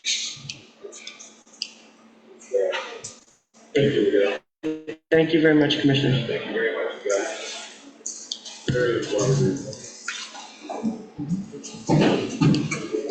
Well, we have another meeting tomorrow, so we'll just adjourn. Next up, all in favor? Aye. Thank you.